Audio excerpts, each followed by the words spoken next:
Call this meeting to order. Meeting notice has been provided. Roll call vote. Mr. Seiler, Here. Miss Van Aken, Present. Miss Schaffner, Present. Mr. Jones, Present. Mr. Castillo, Here. Miss Zemer, here, Mr. Schneider. Here. I'll stand for the pledge. I pledge allegiance to the flag Of the United States of America and to the republic for which it stands, one nation, under God, indivisible, with liberty and justice for all. May I have a motion to approve the minutes, please? I move to approve the May 5th, 2026 regular meeting minutes and the May 12th, 2026 board study session minutes as presented. Second. Motion's been made and seconded. Any questions from the board? All those in favor? Aye. Opposed?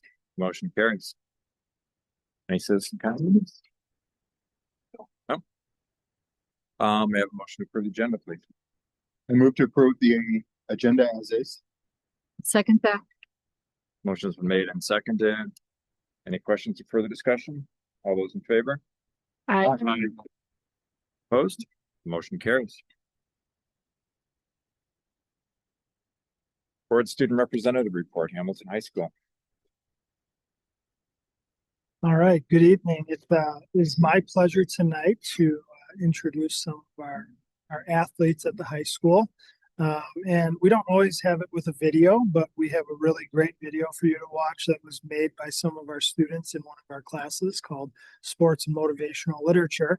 And they decided that they wanted to highlight some of our students who are special sports league that some of you are aware of. So I'm going to start with that and show you what that looks like. Our Adaptive Sports League video highlighting some of our athletes who are here tonight.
Having been there, I can tell you the stands were pretty packed, which was awesome. So I would like to invite any of our athletes that are here to come up, and their parents are welcome to come up as well and answer any questions. But we have a few of them here. So Connor, if you want to come up, Jeffrey, if you would like to come up, Ahan, Lucas, and PJ. And any of the parents, you're welcome to join as well. And board, I'll turn it over if you have any questions of our athletes here, but Jeffrey's ready to go. Do you have something you'd like to read? Okay.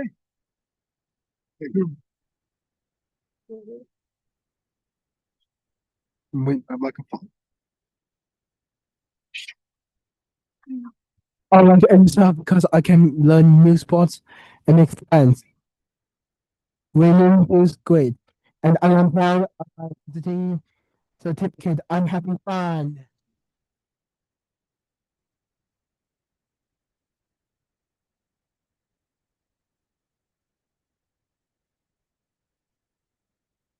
I'm Miss about to touch the self, like best the most.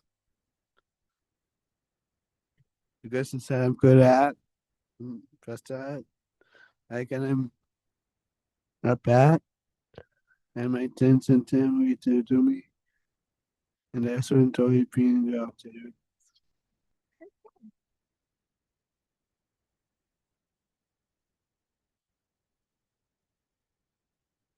Hello, Ahan here. Thanks. Um, so, um, should I try again? So, this is Ahan here. Hello there. So, the Adaptive Sports League is like a league for like students and opportunities. Well, for me, I've known sports for a very long time. I played basketball. I have, when I went biking. Usually all the time I do that, but it's like when it's warm outside. Anyways, like that. I mean, in sports, it's not just about, throwing balls. It's also about like everything. So to add up, I would like to say thank you here and hope you have a good evening. But the speech is not over yet. What's your favorite part about the Adaptive Sports League? My favorite part is, I like to I usually, have fun in the Adaptive Sports League. I make up a lot. I usually, scream I usually celebrate when I win, but I don't usually win all the time. When I first came here in the league, I was not happy that we're not winning, and I just blamed my entire team. It does happen because, I didn't realize that this team wasn't perfect yet. I I I couldn't even understand them. So now I do. Anyways, the end of the speech because it's really short, and I think I hope you all have a wonderful evening. Yeah, I think goodbye. Thank you.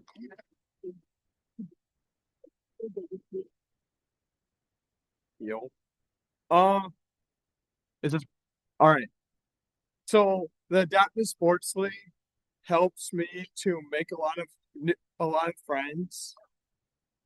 I learn sports I never thought I'd get to play, like soccer and bowling. Baseball is my favorite. I get to stay after school for practice and be a part of the team, just like every other kid. Winning is definitely my favorite part because it makes my heart happy. It makes me feel like I belong somewhere. Thank you.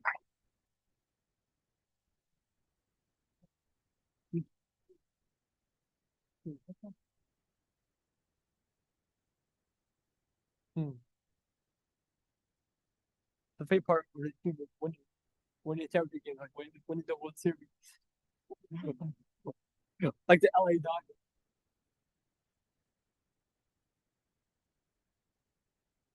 I mean, I get happy. Just the music, the welcome music is. I played Eminem. And you gotta hit one shot. Lose yourself. Lose yourself. Yeah, lose yourself by Eminem. That works. They keep working now. I'm talking about what I'm talking about. Yeah, we're gonna win next week. We're gonna win this week. We're gonna win. How excited now. We're gonna get out and win and do our job. Yeah, we're not really gonna do it down and win out. And where's the game this week? Here. Here. If you want to come watch, you can. Yeah. What time? 5 o'clock. 5 o'clock. Yeah. What day? Thursday in the big gym. In the big gym. We're gonna be hit. We're gonna be like we're hit home run. We're gonna win. All right. Anything else? Yeah. Anything else you want to tell them? No, not really. Okay. Thank you, Jay. Yeah.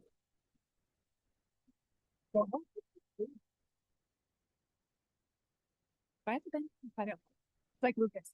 I just thank you for being so forward thinking with allowing us to do this because I truly don't think it didn't even cross my mind that this would ever be a possibility for Lucas or for our kids. So I'm just so thankful that we've been given the opportunity, and Jenny, John, for going everywhere to try to get other schools to be on board, but for our school to be the leaders in that. I think that just says so much for who we are as a community and who everyone in this room, right, believes in all of our students and making them the best, right? Every opportunity, every student, right? So thank you for all that. We just appreciate that so much.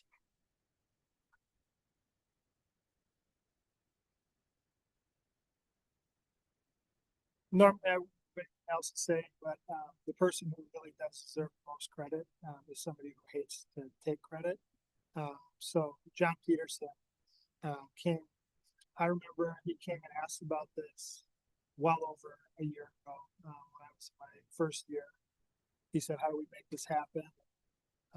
I gave probably 5 minutes worth of thoughts, and then he just took it from there. So, John, thank you for getting it going, keeping it going. It's a pretty cool thing. So you deserve more credit to get this out.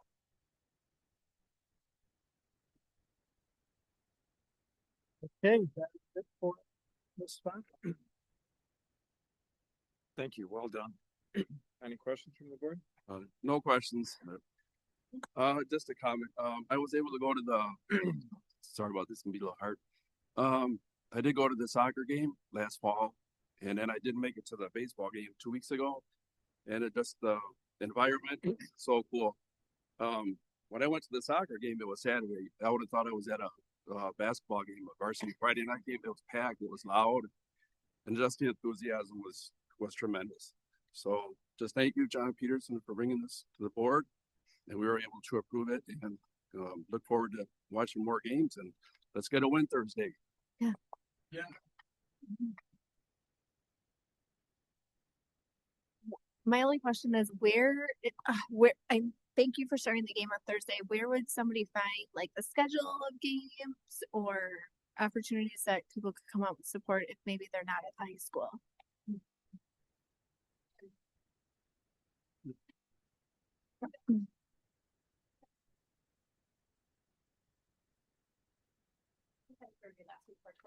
Oh, quite moving as fast.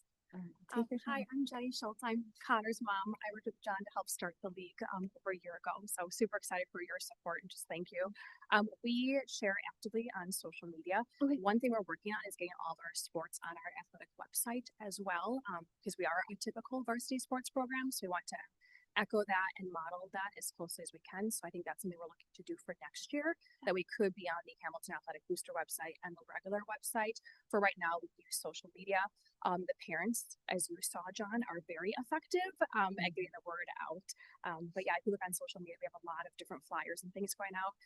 Our high school has been great too at sharing information in the newsletters, and then Nicole's been phenomenal at making videos and promos on the district website as well. Awesome. Great. Thank you. Yeah, thank you. Thank you. I just want to say the enthusiasm of all the parents, all the students, everybody involved is just phenomenal to watch. And I'm so glad that this was brought to the board. I got to see one of the bowling matches. Unfortunately, I'm going to be out of town and I couldn't make the last one. So, but hopefully next year I'll be able to make them because I had a really good time at the bowling one. So you guys just keep it up. I just want to let you know, in 10 years of being at these board meetings, this is my favorite report we've ever had. So thank you. Yeah, I could say mine too. Thank you. Anyone else? All right, thanks again. Next topic, board appointments. I think the only thing we have to do here are the appointments for the WASB delegate. What's that? We're gonna do it later. All right, Dr. Milky, Superintendent's report. Gonna truly hard to follow that up. So celebrations, want to make you aware that our robotics team at the younger levels has been really successful. They've taken first place a couple times, second place a couple times, and they've been invited to the Massachusetts June 11th through the 14th to compete against elite robotics teams from around the world. So we're excited for that group. Templeton Drama got to visit our elementaries and bring to life some of the books that they're reading. I think one of the things we've really seen, especially this year, is anytime we get our high school kids or our middle school kids in front of the elementaries, it has a huge impact, and we continue to do that. So that's a great experience for both the presenters and the kids to get to see it. Silver Spring has had a unique group.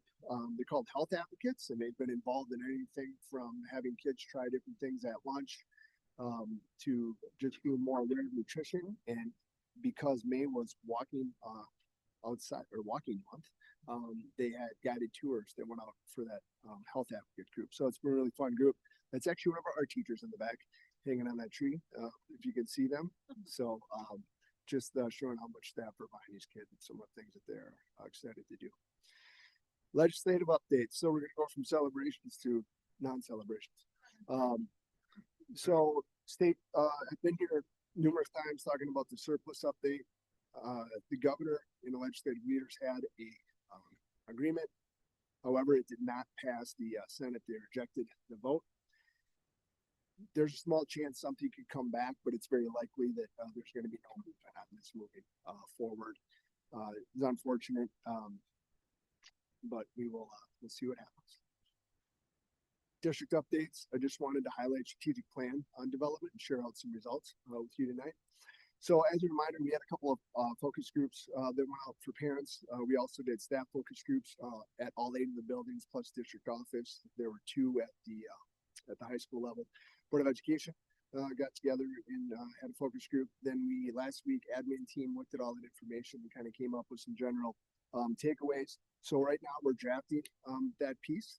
We're going to kind of share, and then we believe on having a community validation center or session. Well, that'll be toward the end of June, with the idea of bringing this back to the board in July in there. And also would like to have another board study session so the board can get a look at it before it goes to the validation piece. So just want to share what we're doing well. So we asked the same questions for staff, families, and students. And you can see clubs and activities was a number one runaway winner. You can actually see how big of an impact this should be considered an activity that you just saw today, and that can really have a huge impact on students. Academic achievement came across really well for staff and families. It was their number two. You can see also student belonging, something the staff thought we were doing well. Students also, I think it's of note, thought we were keeping schools safe. So it's really important to hear from the kids that are in the buildings that think that. Then we also asked what could Hamilton be doing better and more consistently. Student mental health, you notice, came across as number one for staff, number two for families, and number three for students. And then closing achievement gaps was something that was important to staff. In real world learning, you're going to notice also popped up in all three. It was third for staff, third for families, and first for students. So you can see some things that are probably going to come forward in the next strategic plan based on some of this. And then what should the priorities be? Student mental health again was number one, number two, and number one for those groups. And teaching quality and consistency was also number two for the students and for the staff, and number one for families. So again, another piece in there. I'm going to talk about that in a second. So some of the staff, I think when we heard the focus groups, I think they're very complimentary of some of the curriculum work. The MTSS process and the PLCs are going well. I think their concern is the pace sustainable, and what can we do to maybe slow some things down or support them. I think as the board knows, especially at the elementary level, the last couple of years with new curriculums for math and for reading, that was challenging, a lot of work on their half, and hopefully those begin to ease up. And also MTSS was new as well. So again, a lot of work getting systems started. Staff value the structure in place, but they're asking for more room to teach in their way, asking for some more autonomy. Remember that one, because we're going to come back to that one. And again, sustainability is they're committed to the work, but they just want to make sure the pace is maintainable. If we look at families, I think a couple things came through. Is families believe we're doing a good job academically. They thought mental health is some place where we need to support kids in some ways, and also put a lot of value on the real world experience. If we looked at students, I think some of the things that came through, especially their comments, is I feel like there's a trade-off between some of the performance and some of the mental health they have. And I think the interesting thing that we've taken away is sometimes it's not only school related. There could be things that they have a job, they have sports, they're in these other clubs, outside home expectations, and how they're trying to balance all of those. So the other thing that I think was interesting, they talked about individually, each of the asks seems little, but when you put them all together, it has a cumulative effect on them.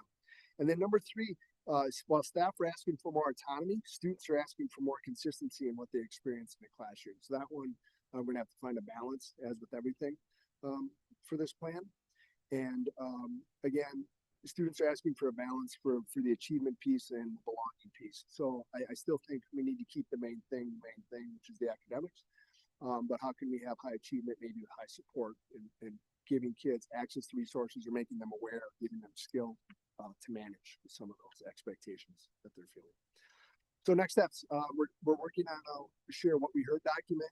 We're going to work on that the next week or so. The idea is to share that out to staff and to parents. The board input on that to create the would like to bring a draft document for a board study session so the board can see it, make sure they're comfortable with that, and then we make some final tweaks and then go to the validation session, make a couple final tweaks on that, and then we go to board adoption in July. Any questions on strategic planning piece or where we're at? Any questions from the board? I didn't have a question. I just wanted to acknowledge that I've read all of the staff feedback and wanted to just tell everyone thank you. I know not everyone comes to the board meetings, but like, please share with staff. I think it was a little bit magical to see the alignment. Dr. Milky, to your point, like it was really clear. And I think I can speak for the board when I say that all of the commentary, I think the board's on the same page. So not to speak for everybody, but I think that it's an exciting place to be. And I appreciate seeing all of your work pulling it together. So thank you. So, and I think moving forward, it's just going to be just have to strike a balance between those and be really focused on some things. And like I said, make sure we're keeping the main thing. Just one question. We have a survey that was sent out recently. That doesn't impact The one that went out this week? Yeah. We don't have that in there. We could incorporate some of the family satisfaction pieces on there. We could take a look at it. Okay. So that can help inform it, but right now we're not using it at this point. But we still can. We'll find some things in there. It would make sense to use it because we get a really high response rate on that. Anyone else? All right, upcoming events then, Senior Scholarship Award Ceremony is Wednesday. Hamilton Youth Apprenticeship Banquet is Youth Apprenticeship Banquet and Ceremony is also coming up on Wednesday, June 3rd. Next board meeting is June 2nd, and then graduation ceremony. And we're gonna have great weather. That is June 12th at 6:30.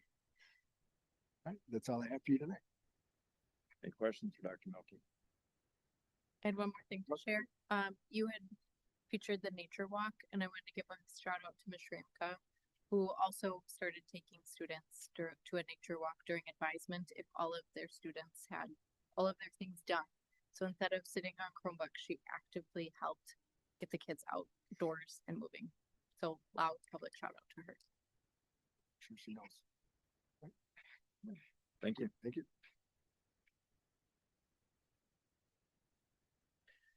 Next up, book recommendation. So this is a good one. This pairs well with Jonathan Haidt's book, The Anxious Generation. It's called The Digital Delusion. The author is Dr. Jared Horvath.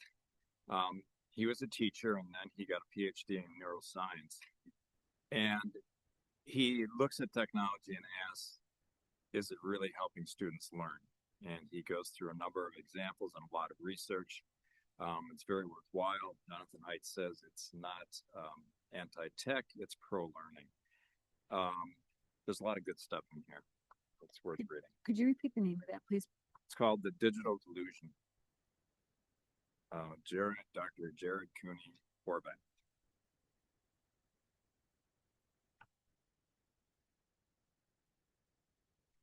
Next up, Personnel Committee, Ms. Van Aken.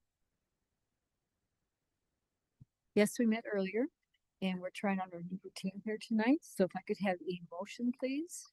Move to approve the resignations, retirements, and appointments as presented in the personnel report dated May 18th, 2026, provided by Mr. Rubik. Second. Okay, we are recommending that all of these people be approved for their resignation, retirement, or their appointment. And I just want to point out that Christine Shore, sorry if I hurt your name there, Christine, but she is on as both a resignation and a hire farther down on the list. Motions are made and seconded. On any questions? Hearing none, all those in favor? Aye. Opposed? Motion carries. And we are done. Quick. Thank you. Next up, bill payments, Mr. Castillo. Okay, yeah, we met earlier this evening as well, so if we could get a motion to approve the bill payments. I move to approve the bill payments in the amount of $4,559,162 US$25. Second. Only couple of things that came up on this month's payments were Apple, where iPads were purchased, and then we had repairs of some bleachers by Corvus. Okay, motions are made, seconded. Any questions? Hearing none, all those in favor? Opposed? Motion carries.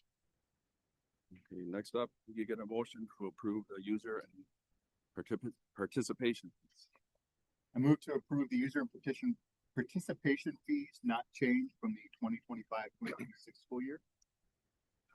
Because we did have an increase last year, so for this year, we will be keeping it status quo. Did we get a second on that? Oh, I'm sorry. Second. Okay, go ahead. Yeah. As I said, we had an increase last year, and this year we will just keep everything the same, status quo. Tough. Okay, any questions from the board? Hearing none, all those in favor? Opposed? Motion carries. Well, thank you. Next, Ms. Holly. Benefit package review. Okay, good evening. So the board has had two opportunities so far to hear about our benefit package changes. First was mid-April when R&R came in and did their presentation, and then we had a board study at the end of April. So this is putting all that information together. Some of this might look similar, but the goal of going through the benefit package was trying to find some sort of sustaining quality healthcare for our staff and families. When we compare the cost over the years, we can see that from 2017-18 school year to last year, the costs have more than doubled in that period of time. What we were challenged to do, or what our opportunity is try to bring that down a little bit. So when we look at where healthcare costs are coming in, it's usually a 10 to 15% increase. So the blue line is if we stayed on our current track at a 10% increase, and then the high end would be a 15% increase, and you can see quite a difference between the two by year 5 from now, where that difference is more than $4 million. When we looked at surrounding districts and compared costs, the single plan by district is not that much more than some of our surrounding districts. But when we look at those family plans, you do see a big significant difference there. So again, just another opportunity to look at what we can do here. Just wanted to talk briefly on self-funded health insurance. It is something that Hamilton School District has, but there's 3 parts to self-funded health insurance. The first is that third-party administrator, the TPA, that is Anthem for our group. They handle the network, they process the claims, but to employees, it looks like a traditional health plan. The other big piece is claims fund. Instead of cutting a premium check every month to Anthem, we put the money aside collected by employees or what is budgeted for paying on claims, doctor visits, prescriptions, etc. when those claims happen. And then that third piece, which I think we talked about probably the last 2 times we met, was the stop loss insurance. Currently it is Sun Life, but it's kind of our safety net for those high cost claims. So anytime a claim goes over $125,000, that's where stop loss kicks in. But that is a big fixed cost for the district. That's totaling over $4 million for health insurance right now. So why did the district move to self-funded health insurance? It eliminates that middleman.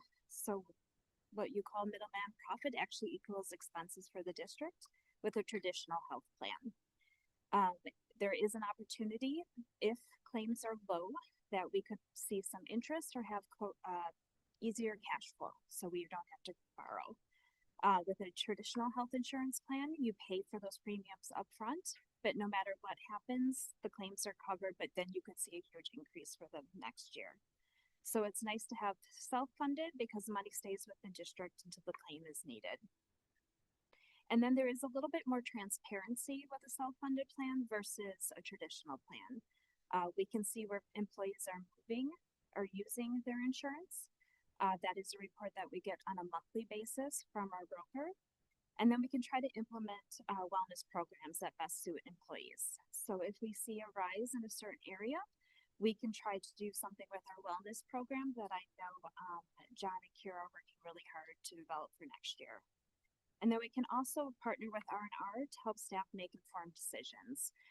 So that is something that we'll be looking at making some changes for next year.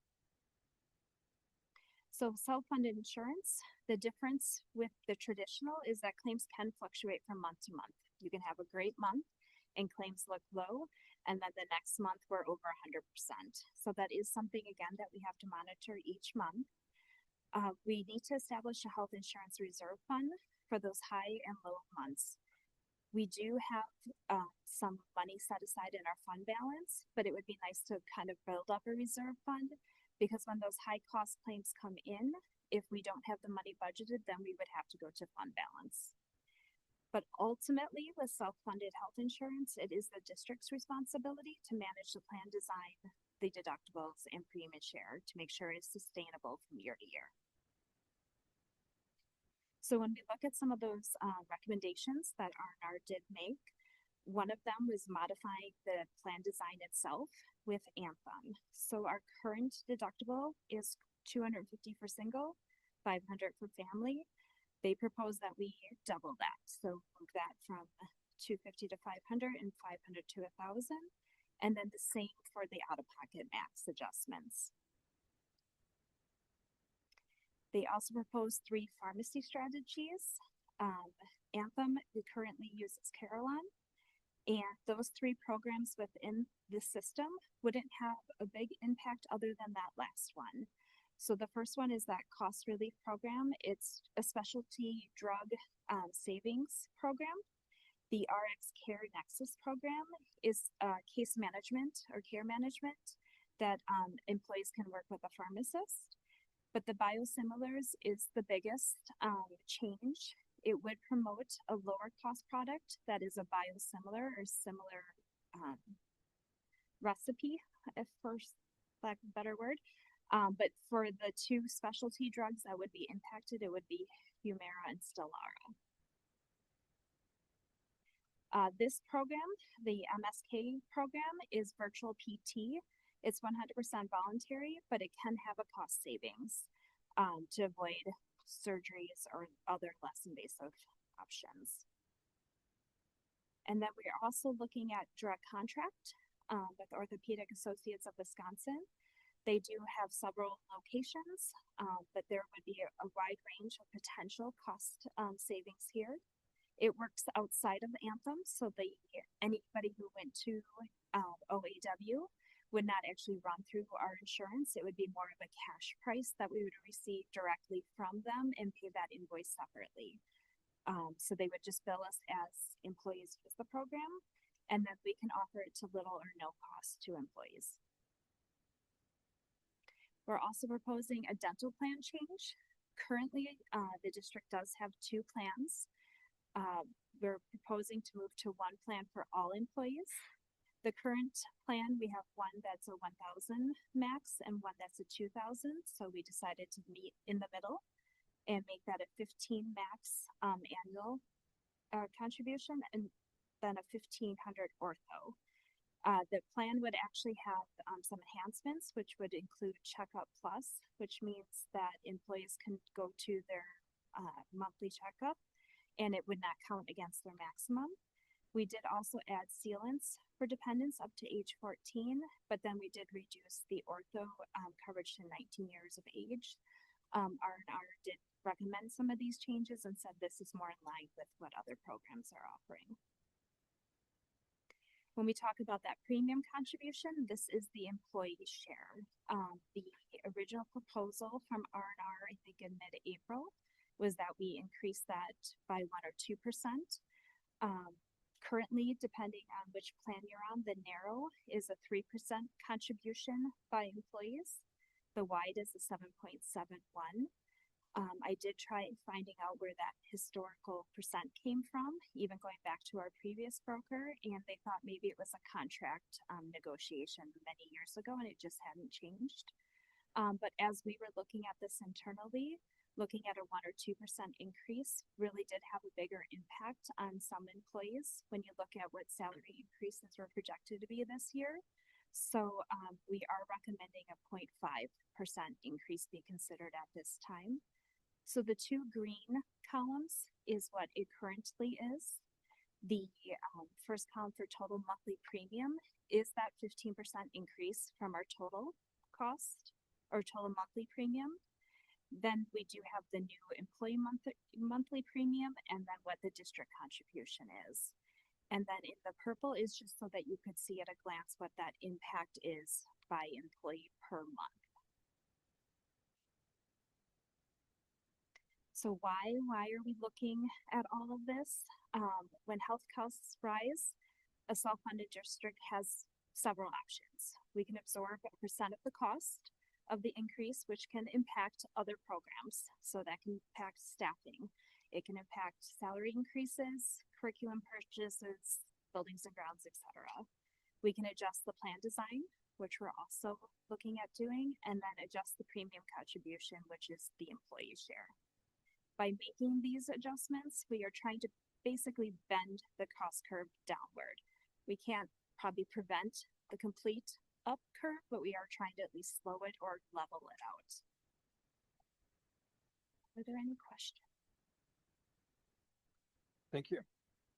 May I have a motion, please?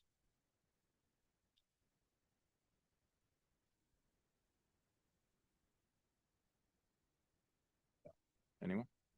I'm looking for it. I move to approve the benefit package recommendations as presented. Motion been made and feebly seconded. Any questions from the board? Can you go back to your chart? One time. This one? Yeah, that one. So I want to make sure the math is done too. Employees are being asked to spend, if you just take the bottom line, that upwards of 66.54. How much more is the district funding per that account? Oh, good question. Because it's pretty significant, right? Like, can I just do the math between the green Sure. and the Well, the total monthly premium, yes, so we would have to take that 296 out of the 3843 if we're looking at that bottom line to get what the district portion was. So it's like $3,500. Yes. And it's going up to $4,000. So the district is spending about $500 more per month per staff member in that bottom one. And we're asking staff to spend an additional $66. Correct. That math. Okay.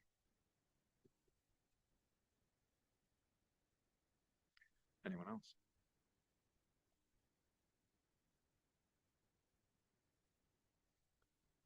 All right.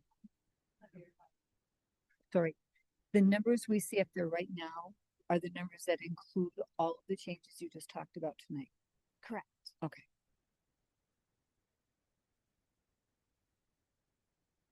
Anyone else? All right, motion's been made, seconded. All those in favor? Aye. Aye. Opposed? Motion carries. Thank you.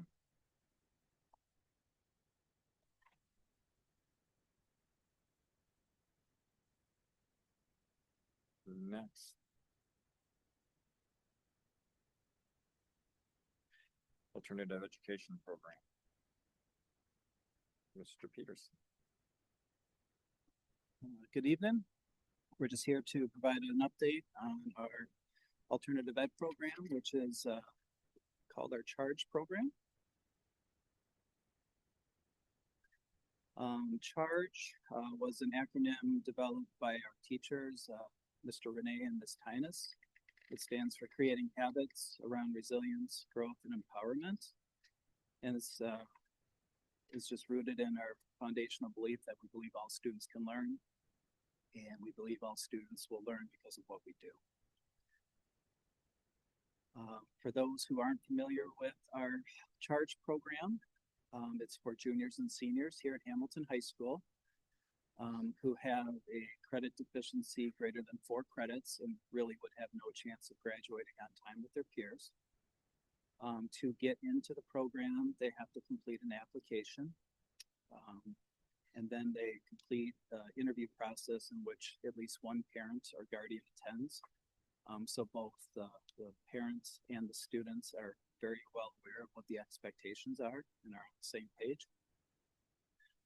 And to ensure that all students are safe at Hamilton High School, we have to make sure that the student is not a threat to themselves or others. As I alluded to, our teachers for this program are Ms. Gina Tynes, who is an alternative education licensed teacher, and then Mr. Andrew Renee. He's one of our special education teachers. He came over from the special ed department specifically for this program.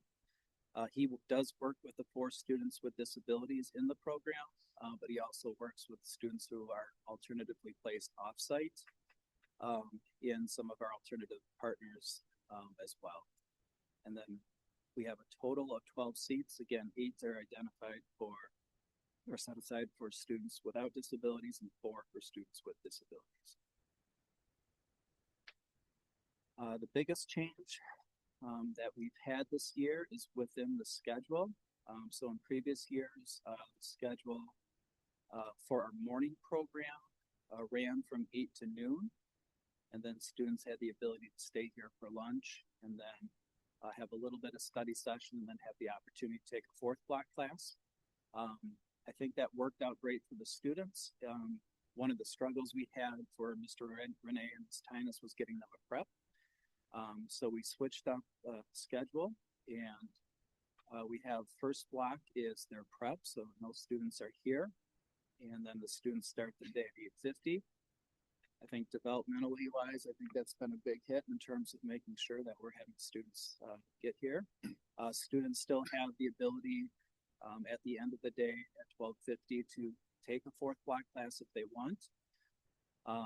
For the fourth block, we still have the opportunity for students who are juniors and seniors and just have a couple credits that they're deficient on that can come in and do fourth block recovery with Mr. Renee and Ms. Tynes. Within those activities for the morning, you can see some of the things that we're working on from just some basic executive functioning, life skills, employability skills, learning how to fill out applications, create a resume, interview, things like that. A lot of time is dedicated towards the supported independent credit work. We do have the movement break in there. And then again, some supported independent work as well. This group is in the late lunch crew and has the opportunity towards the end of the day to do a little bit of leadership activities and some good life skills that we hope are modeled in their home is pick up after yourself at the end of the day. Make sure that things are tidy and that we're good to go for the next day.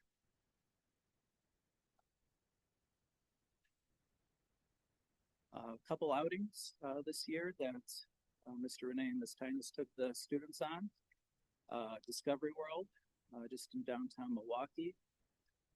Lions Den Gorge, you have not been there. It's just right between Grafton and Port Washington on the Lake Michigan Lakeshore.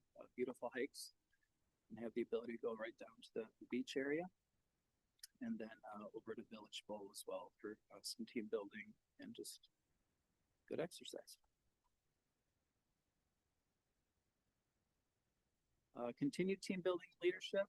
I know last year they did a little bit of an escape room and they did it again this year and just the opportunity for just skill building right here within our school walls.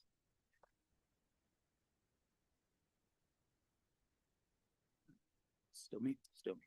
Okay.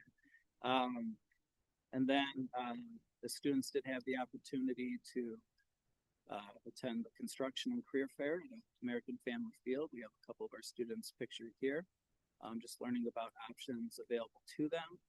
And I think one of the great things that we hear from students that leave the program is often we hear students who at what points don't see themselves graduating to then moving to not only am I graduating, I'm starting to take some classes at WCTC and I've enrolled in the CNA program or whatever it might be. So it's just great to get them to start thinking about what their future could be.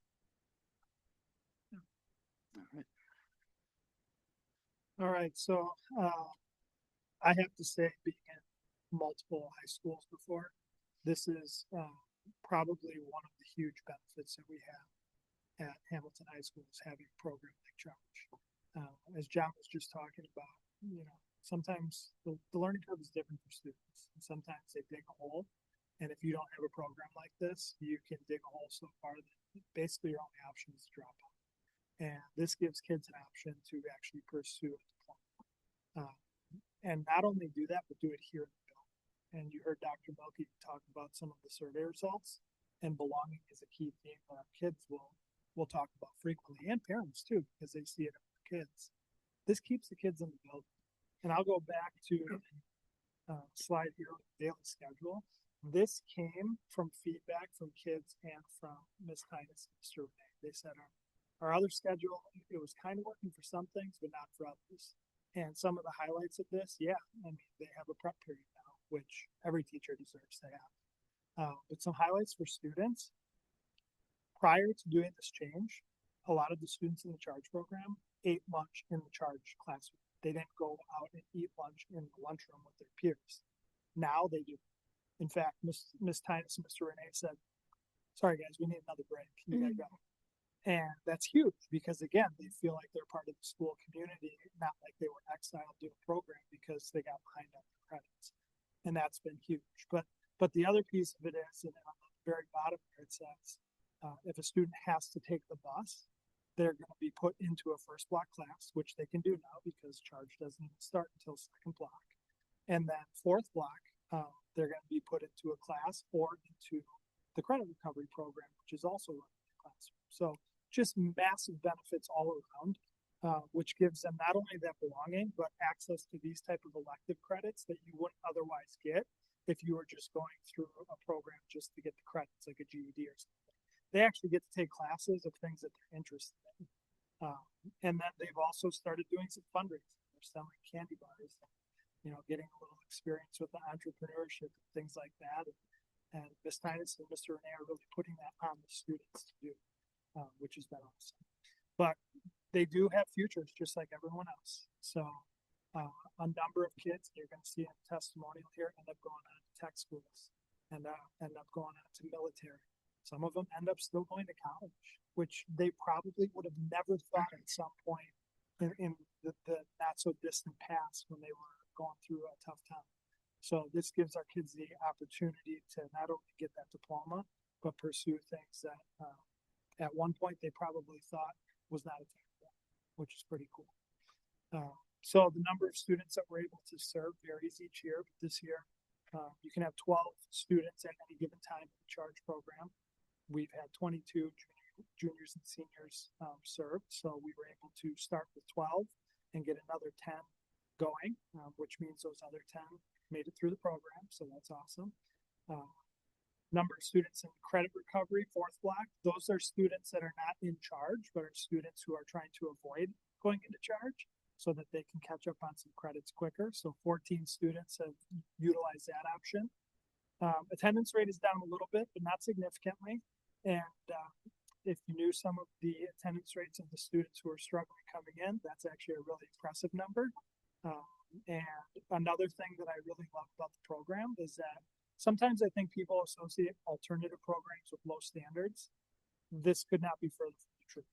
If students aren't holding up their end of the bargain, Ms. Tynes, Mr. Renee are going to intervene. And if they can't get traction, then they're going to bring in an administrator and a counselor. And we're going to sit down with the kid, sit down with their parent, and we're going to work with them to get back on track. But you can see on the bottom there, they're earning almost double the amount of credits they were earning previous to the program, which gives them a fighting chance to get the program. Historical data, a lot of kids have benefited from this program, and I think if myself and Mr. Peterson have anything to say about it, we'll continue to. I do see this as a really positive program here at high school. I'm not going to read through this testimony, but you have access to the slides, and if you haven't, I would encourage you to do so. The short version is we had a student who just was struggling with some anxiousness, some self-advocacy, confidence, and would have otherwise probably slipped through the cracks, but ultimately got into the charge program.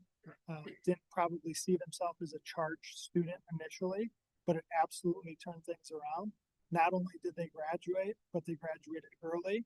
They're going to come back and participate in the ceremony, and then they're moving on to tech school to pursue becoming a nurse. And we've seen this story time and time again, where if that kid doesn't get that opportunity, who knows what happens. So just a really great testimonial that I would encourage you to read. And thank you to the parents if you're watching for allowing us to put this in the slides. There's a pretty basic website if you want to see, the basics on it. Click on that link there. Nothing more than what we really shared in the presentation here tonight. But thank you for allowing us to give an update, and I would turn it over to the board if they have any questions. Thank you. So this is an update. We don't need to approve this. Are there any questions? Just why 12? I love what this is.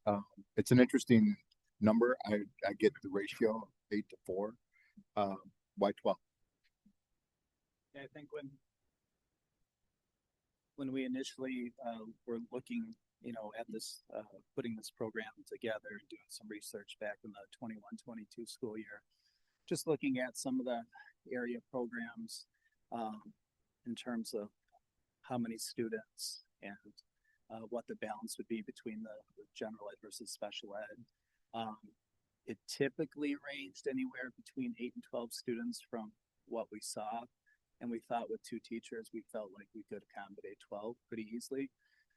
One of the things that we wanted to make sure of is when we put this together is we didn't want to have super long waiting lists and felt like people were beating down the doors to get in, because then we probably have a bigger issue, like a tier 1 issue. So we felt like, given the size of our high school in comparison to the others that we looked at, that we thought that was a good range with the balance of 2 staff members.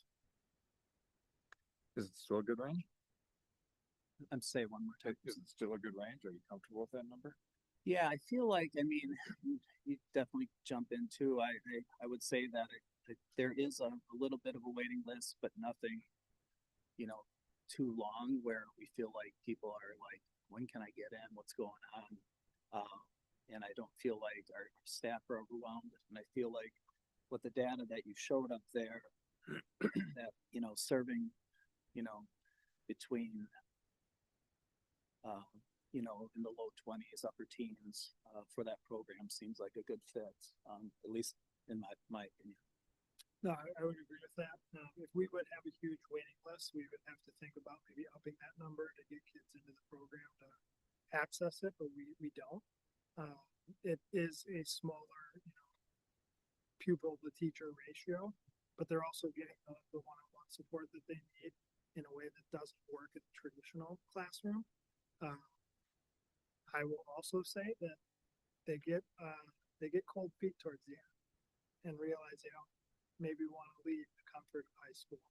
So you'll see some of them get a lot of credits, and then all of a sudden the doorstep is right there, and they're like, "Ooh, this just got real."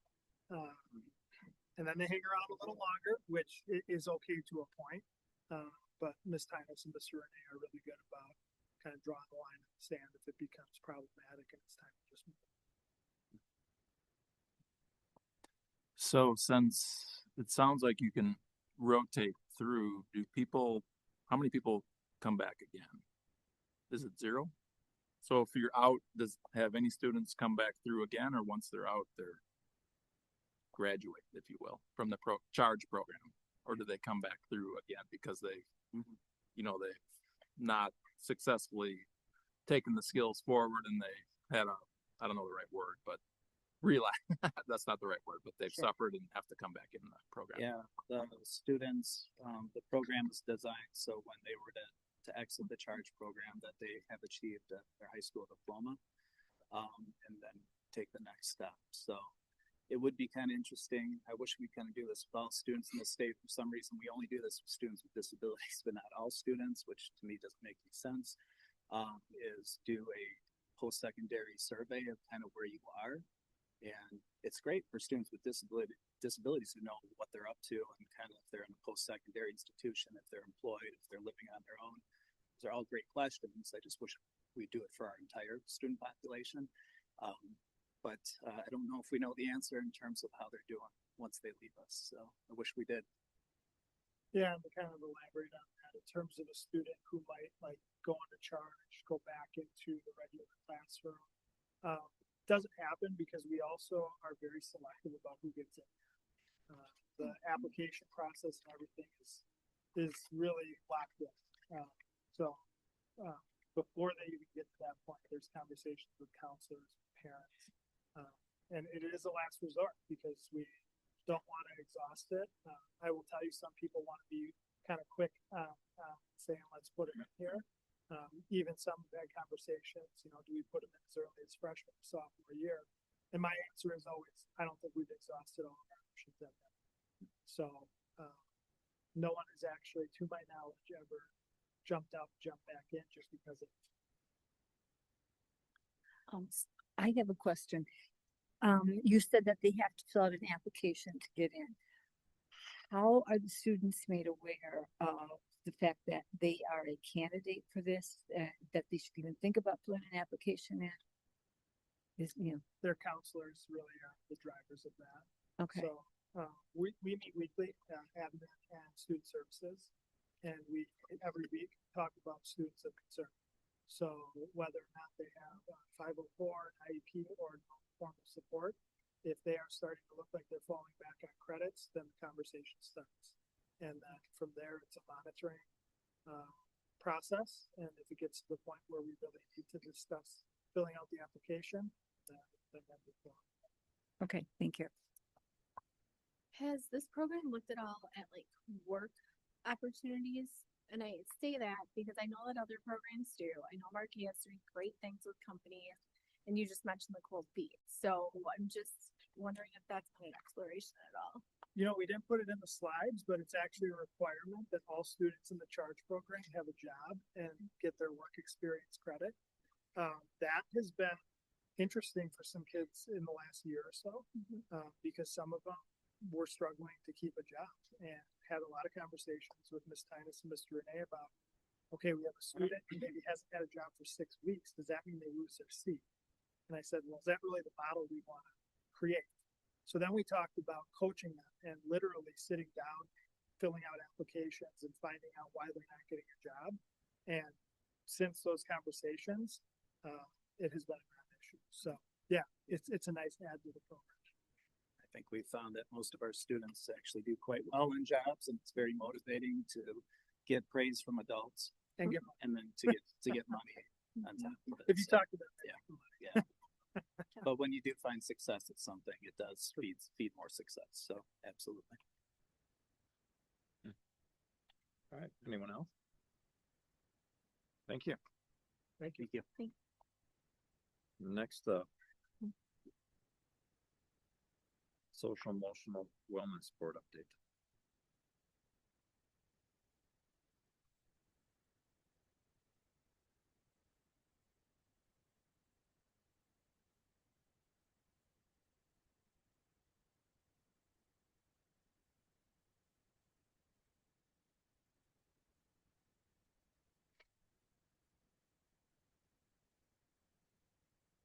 All right, good evening. Ms. Katie Foy and I are here just to provide an update on some of the good work that is happening related to our behavioral interventions within the school district. For our social emotional wellness goal, our overarching goal is refine our comprehensive social emotional programs, tiers 1, 2, and 3, based on clear and consistent implementation practices and continuous review of data points to monitor students' development and well-being. Really, our focus, a heavy focus this year, has just really looking at the tier 1 and just making sure that we have the right fits for our instruction for social emotional wellness, and it's kind of an ongoing process. A goal that we've carried over from the previous year is just making sure that we are looking at our tier 2 and tier 3 intervention work. And previous conversations between school board and us is just making sure that we have data points that we're sharing with you guys and having some comparisons year to year. So we're excited to just be sure that we're bringing some data forward, and that's going to be our focus here tonight. So just looking at our tier 2 data for the school district for behavioral interventions, you can see that we had a total of 533 students, which is about 10.4% of all students in the district received a tier 2 behavioral intervention. The most common type was the social academic instruction group, small groups that are just focused on executive functioning, specific social skills, and done in small groups. That accounted for 53.5% of all interventions. Check-in, check-out was the next most common behavioral intervention. That's done one-on-one, and that's 17.4% of all interventions. Mentoring, longer term intervention, 11.3% of that 533 students. And then the dialectical behavioral therapy skills training for emotional problem solving, 9%. And then our student services check-ins at 8.8%. If you combine Tier 2 and Tier 3 interventions by grade and gender, you can see that a total of 552 students received either a Tier 2 or Tier 3 intervention, which is about 10.8% of our population. Of this percentage, there were more boys that participated than girls. Total of 317 boys, which was about 57.4% in comparison to 235 girls, which is 42.6%. On average, it is 39 students per grade that received a behavioral intervention. And trying to find a clear pattern as students got older, you could see at the elementary levels, there's definitely some heavy focus. The numbers are higher, but it's not like a slow drop as the kids progress through the grades. It's more dependent on who's in each grade and what the needs are in each grade. And I'm going to turn it over to Mrs. Foy just to talk about building by building. So we were able to implement in all 8 buildings this year. This is Willow's totals. They were able to have 40 little ones participating in SAG groups, which is pretty exciting.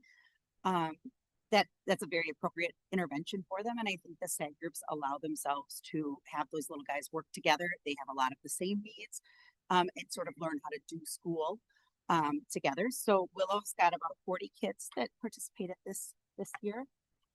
When you move to the elementary schools, you're going to see a little bit broader array of what the kids are doing.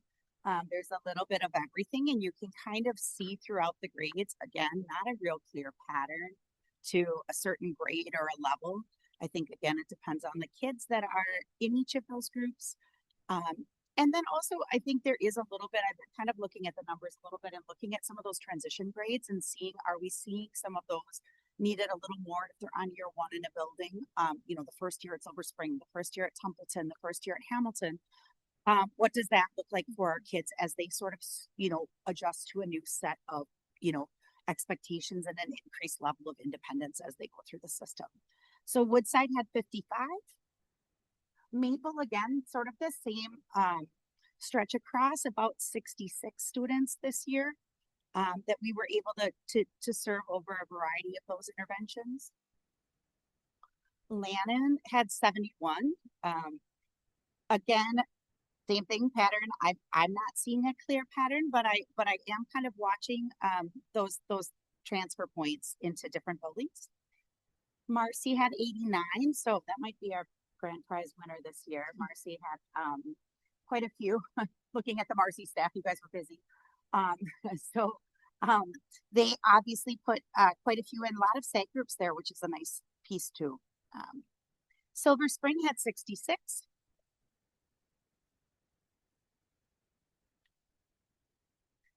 Templeton had 61.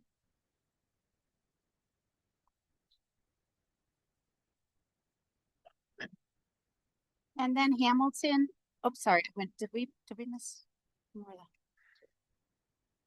Oh, got it. Okay. Then Hamilton had 104 being, I think this is something I think we're really proud of. I think getting kids to participate in intervention, especially on a social emotional level in high school, is something that isn't always as easy. It's not like being in elementary school when a guidance counselor can come in and pull these little guys and they think everything is fun. High schoolers don't necessarily think everything is great, especially if we're asking them to come do something extra to work on these things. So I think to have 104 high schoolers this year that were willing and able to participate in these interventions is something to really be proud of. I know one of the areas that the school board was interested in is just looking at students who participate in intervention and then were able to meet the criteria, the exit criteria to exit that intervention versus I still have some areas that I need to work on unless I need another tier 2 intervention or I need to move to a tier 3 intervention. You can kind of see of the tier 2 interventions, the 533 that took place, 369 students were able to exit successfully, and 164 students were in need of an additional intervention. And that is a percentage of 69% for successful exits versus 31% for those who needed another intervention. In terms of students who moved from a tier 3 behavioral intervention to a special education evaluation, the goal never is to get to special education. I assure you we're growing at a rate that I'm not interested in recruiting. And one of the things that we have to make sure is that the students who need those services truly need them. So if the tier 2 and tier 3 interventions weren't as successful as we had hoped, then we moved to a special education evaluation. And I know that grades 4K and 5K are very young to do that. That's not lost on me. And I assure you that each one of these was vetted thoroughly. Students participated in the necessary interventions. We worked with families to make sure that timelines were appropriate. You can see here we had 7 total students that had to move to a special education evaluation for either other health impairment or emotional behavioral disability. Also, the students of highest need in our district have a behavior intervention plan and are serviced by an individualized education program in special education. We have 33 students who have a behavior intervention plan, and this is the breakdown by school. We meet on these every 6 to 8 weeks. We collect data on specific behaviors. The staff is coached up by the student services team and Ms. Kristen Warren, our board certified behavior analyst, to ensure that we, the adults, are modeling the skills and we are responding in a way that diminishes the negative behavior and encourages the replacement behavior. So every 6 to 8 weeks, we meet, review the data, and then make adjustments to those plans. We have had students exit behavior intervention plans. Right now, this is where we're at for the district, 33 students. And in terms of some next steps for us, the student services team, along with their administrative counterparts, have really done a nice job of documenting the behavior interventions into NextPath. It's been a lot of heavy lifting. I think we also acknowledge that anytime that you're year 1 doing something like this, that there's the need to revisit data, see how we can do things better, clean things up. A couple things to keep in mind. The SAG group, which I mentioned in one of the first slides, accounted for 53.5% of all behavioral interventions. We want to break that up a little bit further. It's not like there's a universal curriculum for these groups. Different schools, different teams use different interventions within that model. And I just listed a couple here, but it would be impactful to see if we broke that down further, the number of exiters that we had per intervention versus students who are needing more support, and then just seeing which interventions have been the best match for us. I will say that all these interventions have probably 2 things in common that make them very powerful, that I would argue that is beneficial to everybody, including adults. And that is 1, connection or relationship with an adult, and then 2, accountability. And you are held accountable as a student to how you did. You have to check back in. This is what we're learning. This is what my numbers are saying. And I know what I need to do different. And I think relationship and accountability do go a long way with these interventions. A big thank you to our student services team. This was a lot of heavy lifting this year. We think we're on the right track, but one of the good things about it is we're really hopeful that we can have some comparisons moving forward in terms of data points. We're also open to data points that we potentially missed that you guys are interested in and definitely want to hear more about that. So we want to open it up for any questions that you may have and or feedback. Thank you. Thank you. So this is another information item. Any questions from the board? Yeah. What support do you need? And I say this, let me frame my question a little bit more. I know from past experience in life that the behavior aspect is the number one burnout for all teachers. So, you know, all the way through pre-K up to 12, that's where I just can't deal with it. So, to go back to my question, what kind of support do you need to help with the support for what's going on here or the outlier behavior? I think of one thing that we've talked about recently is this need for some more. We train all of our special ed staff and administrators in CPI procedures so that they know how to de-escalate a situation and all those pieces. All gen ed teachers are not necessarily trained on that. Principals bring those forward. What is CPI? Crisis Prevention. Crisis Prevention Institute. So it's just a standard training that are some of our staff members who work with high behavioral needs. It's de-escalation techniques to make sure that whatever I'm doing, I'm not amping a kid up. I'm actually trying to take them down. And the focus of it is the de-escalation first. It's not reactive, it's proactive. So the idea being before the behavior starts, what are the things that we're doing to set the environment? What are all those things? So it's sort of a tier one approach to that. And I think for us, when I talk to teachers that are dealing with that, I think many of our gen ed teachers are still asking for more training and more confidence in what that looks like to de-escalate students. There's not a magic hat with special ed. We don't have a hat that says like, well, now I know how to de-escalate a child. It's sort of everybody owning those kids and making that a real part of tier one and sort of saying, what does that look like when a kid is struggling?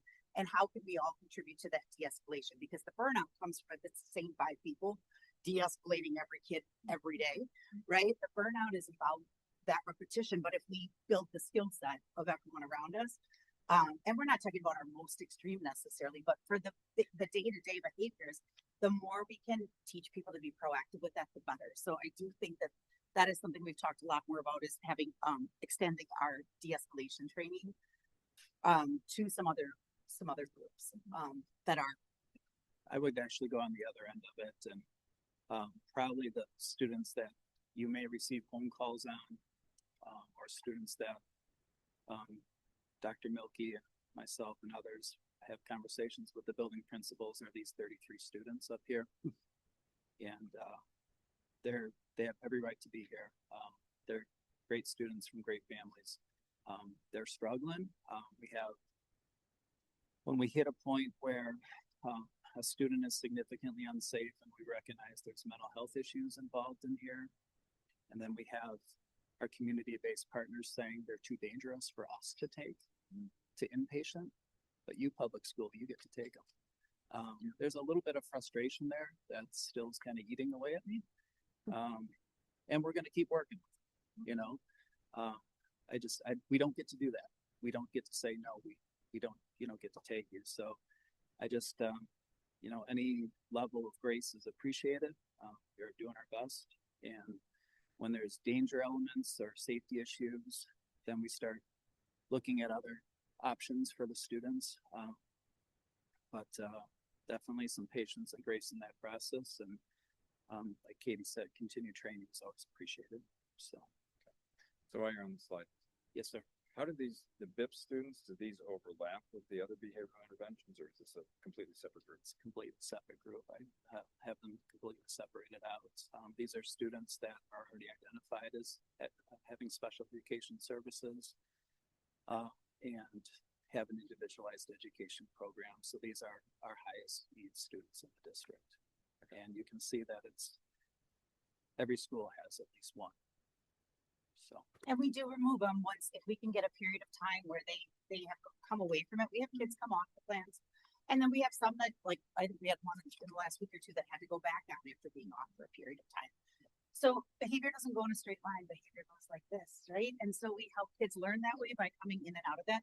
The advantage of the BIPS is that it's such a specific program, and we're so blessed to have a BCBA because those specific pieces are way more than the average classroom teacher would necessarily come up with, but she can outline that so well that if we all follow the system, we can really get those behaviors down. And like John said, we meet every 6 weeks then with those families to go through the specific data for every single kid that has one of those to show update. You know, it may not seem like that much, but this quarter they had, or this 6 weeks, they had 5 times that they had to be removed from their classroom. But last 6 weeks, they were removed 23 times. You know, whatever the thing was, we can really show progression that way. And I think that also goes a long way in making parents feel okay about, we do have kids that struggle and we can help them struggle less, and they are still valued members of our school community. You said BCBA, what is that? BCBA is the Board Certified Behavior Analyst. That's Crystal Morris. Yeah, sorry, a lot of acronyms. Sorry, that's unfortunate. We speak that, unfortunately. Sorry. The two Hamilton BIPs, they wouldn't qualify for the charge program that we just learned about. There's no overlap there. Or? One is an 18 and beyond program. Yeah, it's sometimes the needs don't overlap. Sometimes our students who have you know, behavioral challenges also are not credit deficient and happen to be you know, here every day. So, which is fine. So they're totally separate. Yeah. Dependent. Yeah. It's not something saying that they couldn't. Yeah, it's saying that these two individuals don't. Yeah, we don't have any students with a behavior intervention plan currently in our charge program. The two worlds could overlap, so it's a fair question. We just don't have that right now. Yeah. Couple of things I saw in your numbers. Yes. Not lost on me that last chart you just had up, half of those are at SSI and Maple. Like, yeah, maybe you're doing this already, but I enjoy being able to think about like Templeton. Like, where does that transfer? I saw that in one of the strategic plan discussion comments. It was as staff, they wish they had the chance to go see their students now at SSI as they're going to come and take them at Templeton. Yeah. So do that what you will, just noting that that's half of that population. And then it was not lost to me that at Hamilton, almost half of the interventions are those dialectical behaviors. I know the last time that group was here, the board asked pointed questions saying like, what has changed? I'm going to just keep saying that something has changed. And I know that group has a lot on their shoulders, so don't get me wrong, but like, I hear you loud and clear, high schoolers. That might be the thing that maybe that's interesting to them. But like, what is that? How do you get ahead of that at Templeton? Just progression up and down. I thought I had one more. Oh, and then I don't need an answer, but just I have a student in intervention, and I know I don't get a ton of information as we go. I'm just saying out loud, I presume that there is so much more parental involvement and communication that happens in these sort of intervention plans. So yeah, just PSA. The nature of having an IEP, they're also like the ones that are meeting with us for those reasons. Those kids with BIPs are meeting regularly for those. But then yes, I mean, I think the nature of check in, check out is you see a sheet every day. You know exactly what's happening that day. We capitalized, I think, on the DPT that you guys saw a few weeks ago by allowing for high school kids to do it in a class they're already in. Sure. So that wasn't like asking them to do another something. We built it into their structured study time. So that was something that was just a way to say, like, this is something we're all going to be doing, and what does this look like for you? Okay. Sometimes if it feels like it's something extra that their peers aren't doing, that's where we get the pushback as they get older. I probably should have included in my report. To your question though, it's you have to have consent from families to make sure that their students are participating. I wouldn't want to have one of my daughters come home and say, I met with Mrs. Geraci. I'm like, well, who's Mrs. Geraci? I know her embarrassed that you're raising this, but well, the school council, what are you doing meeting with the school counselor? You know, so we always want to make sure that parents are not only informed, but, you know, are active in that process. And I make so the forth. assumption. Yeah, yeah, no, it's a correct assumption. So, and we also want to make sure that we're communicating the success of that intervention to the student, but also to the family. Okay, thank you. Yeah. So, what does this look like? Let's say you're a tier 2 student. What does it look like for a teacher? What does it look like for a student? Does that student go into a separate room for DBT, for instance, if they need that? Small group, yeah. Small group, and does that take away from their time from another class, or how does that work? Well, specific to the structured study one, we have structured studies for students with IEPs at the high school level, specific either to executive functioning or social emotional skills. So our kids that qualify for EBD or OHI under ADHD or EBD, emotional behavioral, those kids. Yeah, I know. I'm sorry, guys. It comes naturally to me. I'm sorry. So those students with emotional behavior disabilities or other handicapping conditions are ADHD kids, are kids with the attention deficit. Those kids need very specific lessons in executive functioning or social emotional coping skills. And so we build that into a structured study for them. So they have a proactive lesson every day working with a special ed teacher. And then they apply that, the second part of that. So DBT worked really nicely inside that. Okay, by the second part of that, that's still a separate group setting for them. Yeah. So for a lot of the schools, it's just making sure that we're aligning schedules, whether it's like the advisement period at SSI or TMS. Sometimes you're not always able to get them at that time, so we have to find another time of the day that I don't want to pull a student who's passionate about FIAD or band or whatnot and pull them out of that, but sometimes something has to give a little. So if there's like designated work time towards the end of a class, you know, that can be done. But we do try to go after the advisement period most of the time. And then it's not the teachers that are not specifically trained on this list of acronyms. They're not doing things. They do this part, or all the interventions are provided by the student services team members. Okay. Yeah. Our school psychologists, our school social workers, and our school counselors. All right. Yeah.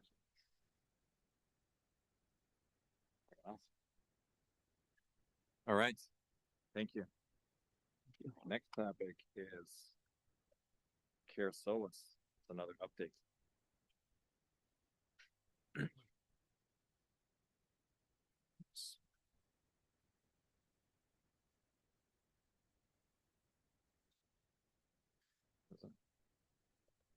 That didn't sound right.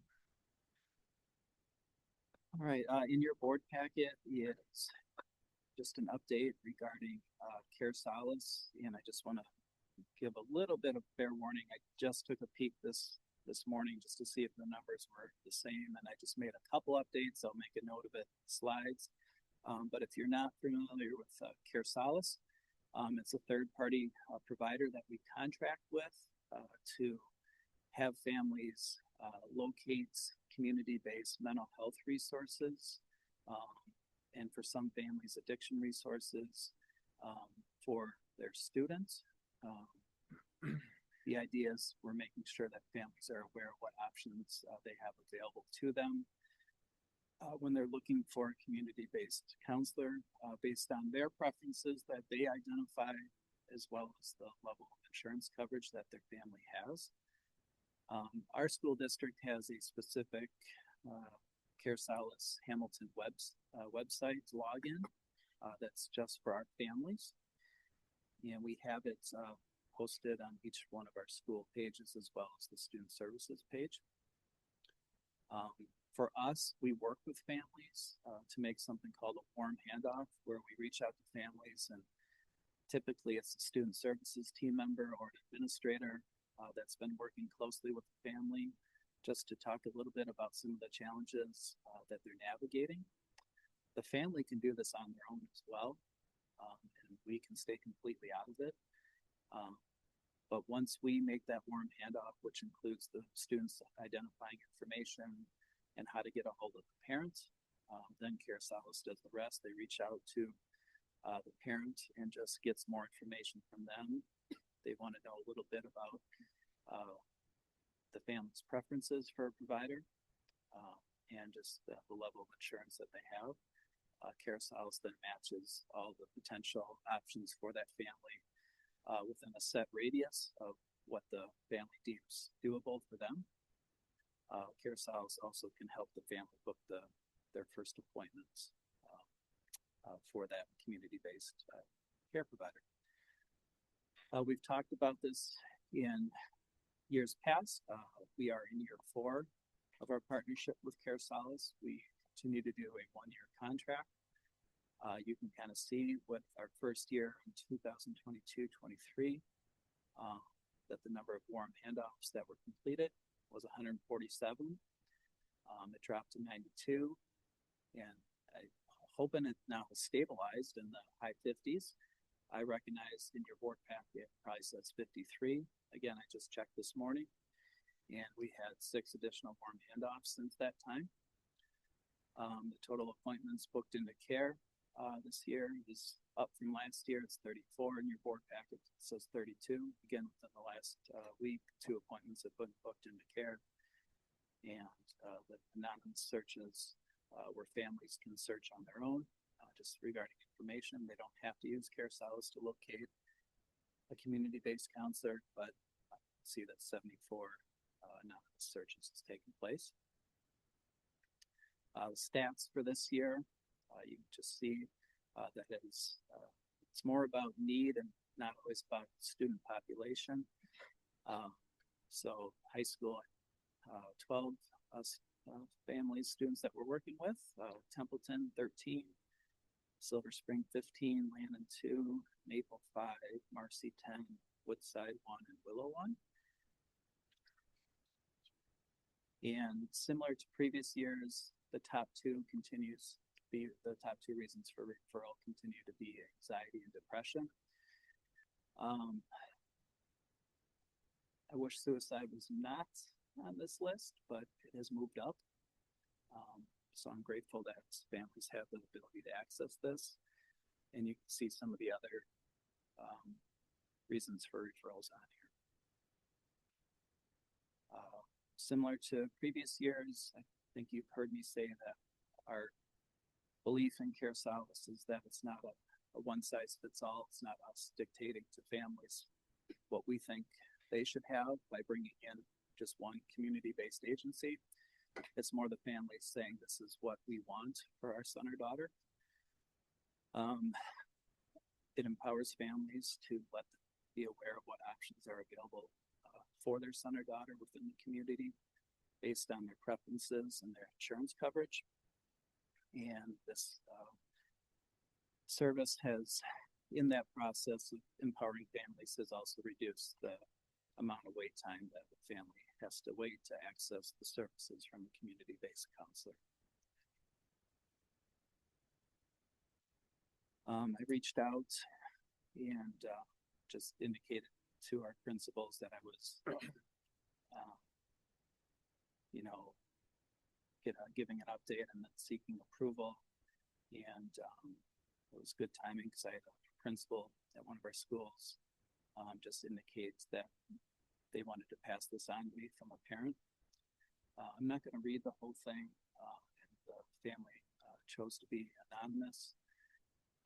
But based on their comments, it's we've heard this, from others as well, is just the ability to know what's out there and find a match based on their needs, and then to make sure that they're able to find it in a way that the family could afford based on their insurance coverage seemed to be a good fit for this family. So definitely well received, and just a testimonial that I wanted to share.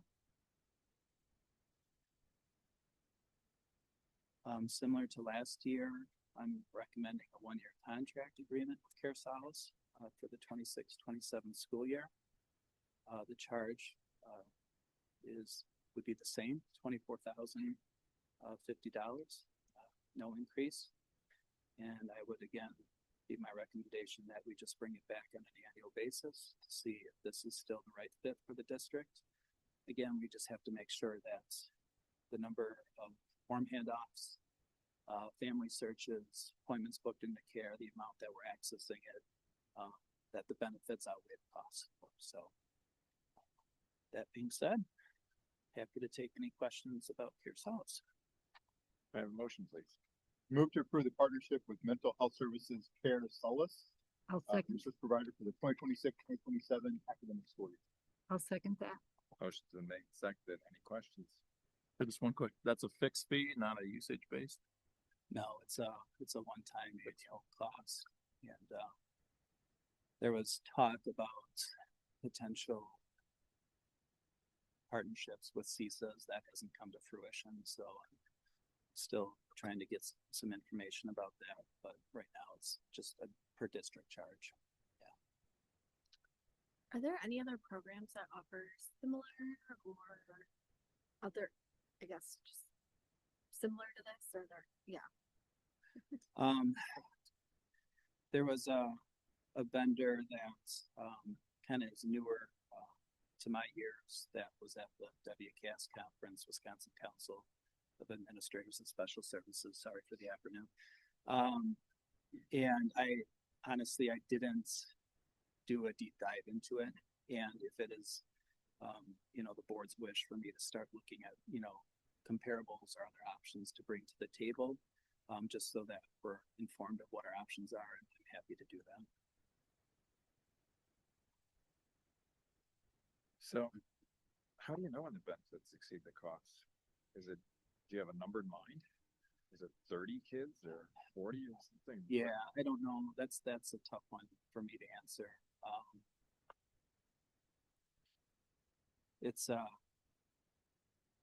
I think if we continue to see the usage rates in the 50s for those warm handoffs, to me that's telling me that the service is being accessed. I mean, if we start to see a continual drop to the point where it's in the 30s and the 20s, then it's like, what are we doing?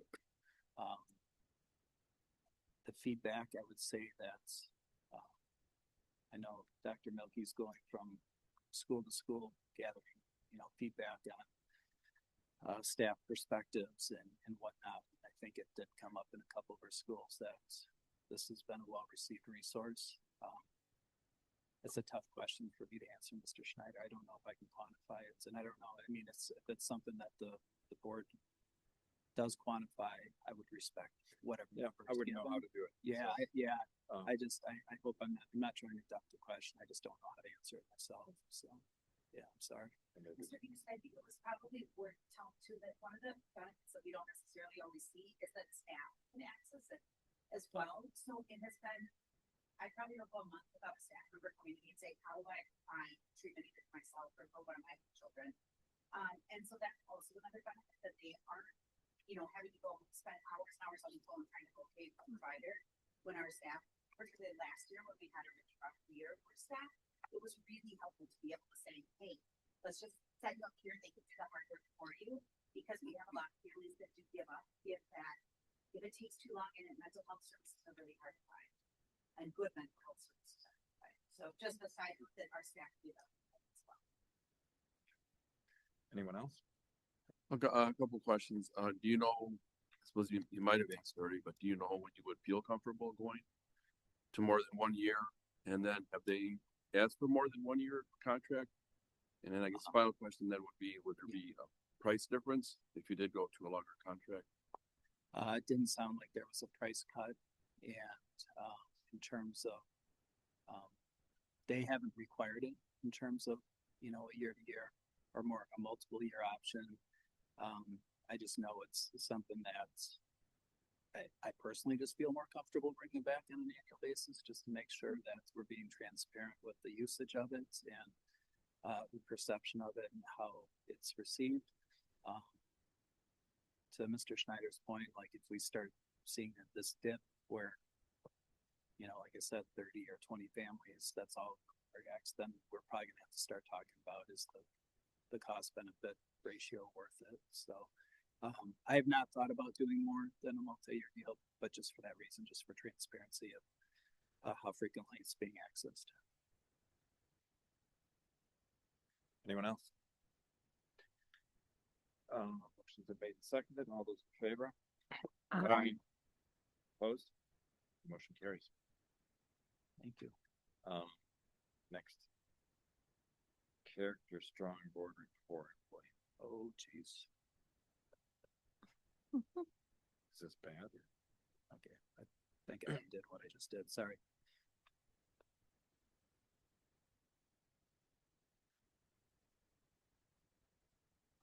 My apologies. I just clicked out of the slideshow there for a minute. I am here to talk a little bit about Character Strong. We talked a little bit about our social emotional wellness goal, and Character Strong really kind of ties into that tier 1 portion of it that we were talking about, one of our main goals. And we use Character Strong in our advisement periods at SSI and TMS on a weekly basis. For those who aren't familiar with it, it provides character action education. The lessons focused on self-management, relationship skills, and responsible decision-making. The classroom teachers are the ones who deliver the lessons on a weekly basis. Some of the things, character traits that are reinforced by Character Strong, you can see up here: community building, healthy habits, kindness, self-awareness, honesty, self-regulation, happiness, respect, forgiveness, humility, communication, and empathy.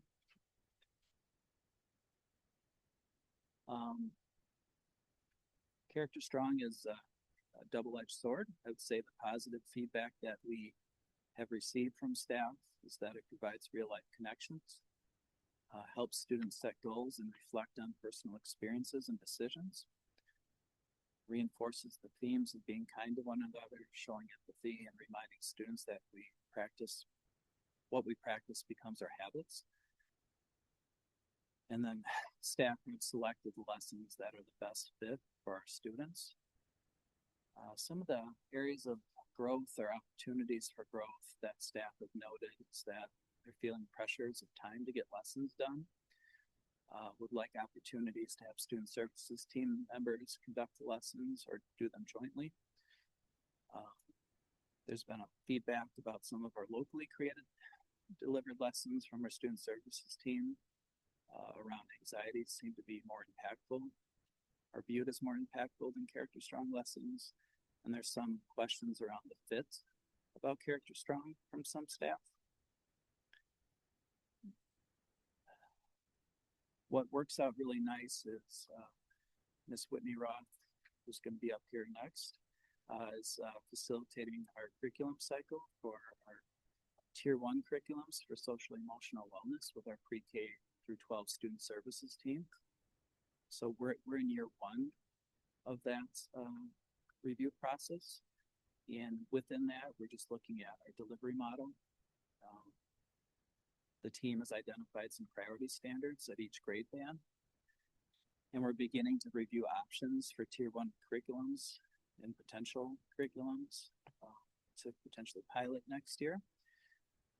For the 26-27 school year, we will be identifying curriculums that will hopefully be good fits. This includes SBAT, SSI, and TMS, and are looking to potentially pilot either a box curriculum, a locally created curriculum using multiple resources, or a combination of both.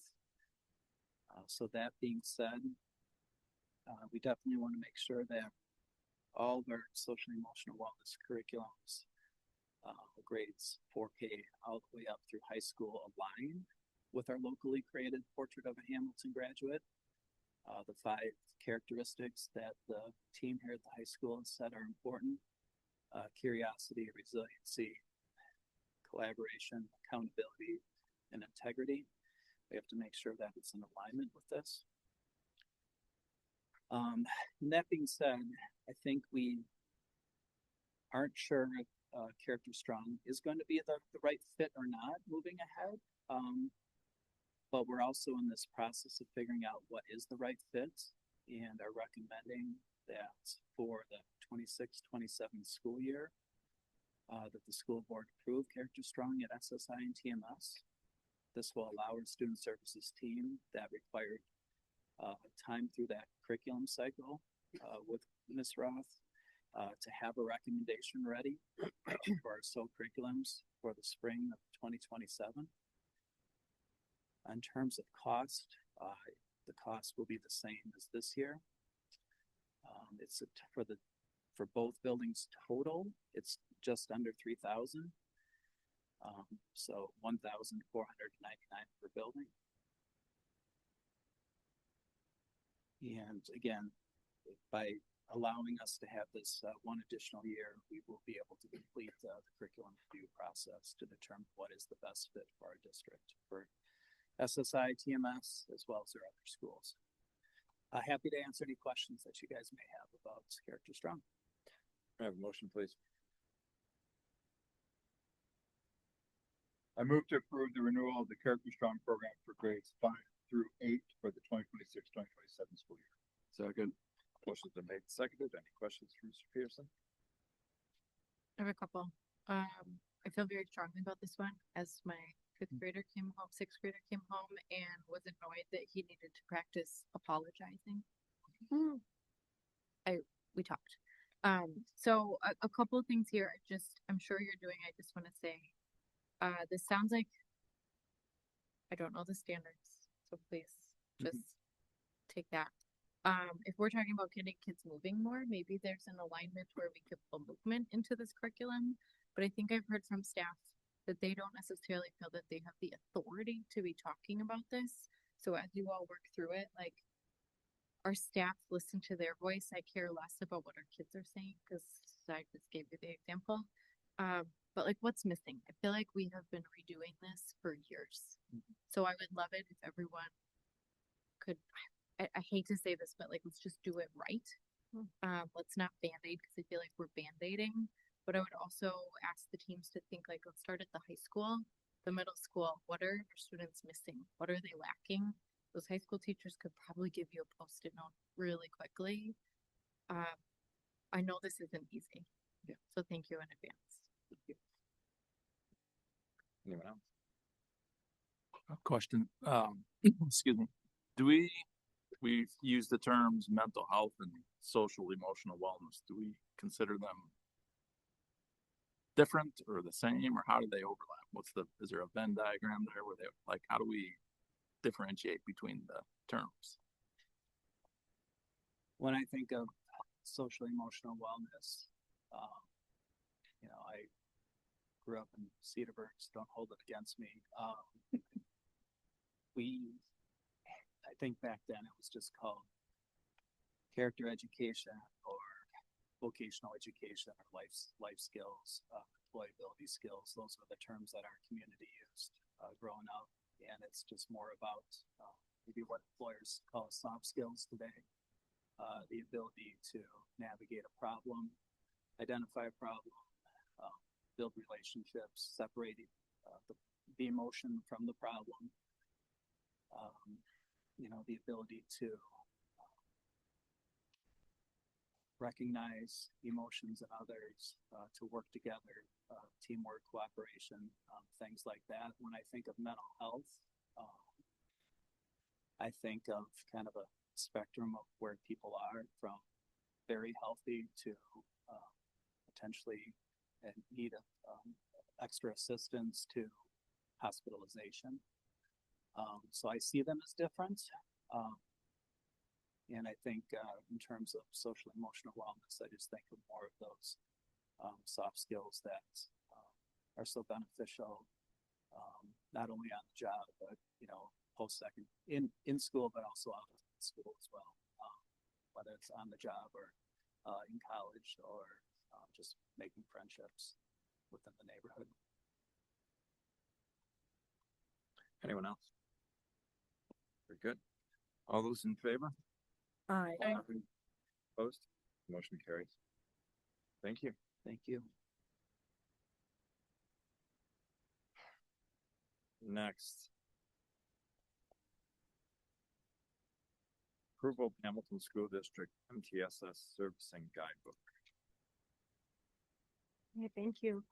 As the board knows, we've been talking quite often about the multi-tiered systems of support that we have been working on for the past 4 years, almost 5 years now as a team. And we are finally at the point where we realized we need to now take our old response to intervention handbook and update it to really reflect our new systems. So biggest changes, as the board knows, because we've been talking about them for so long, is it's more comprehensive. It looks at both the social emotional side as well as the academic side of it. It looks at interventions as well as extension enrichment, and everything is based on tiers. So tier 1 is that universal instruction. Tier 2 is additional support around those tier 1 standards. And tier 3 is those areas where you're 2 or more years below grade level or above grade level in terms of the other end of the spectrum. So rather than a triangle and an academic support, it is looking at a diamond and academic and social emotional. So we are looking for approval tonight for our MTSS guidebook. Thank you. May I have a motion, please? Yep, I make a motion to approve the multi-tiered system of support guidebook as presented. Second that. Motion's been made and seconded. Any questions? So I'm just going to throw out a philosophical point.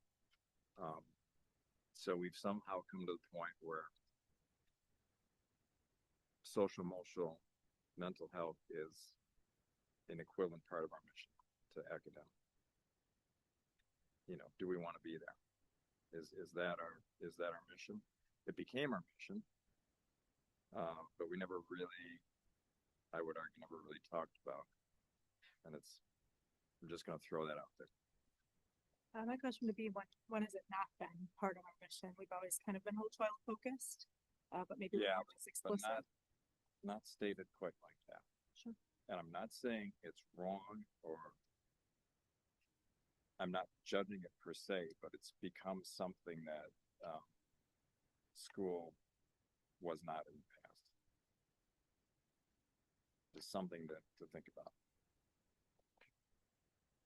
I think in terms of when students are struggling academically,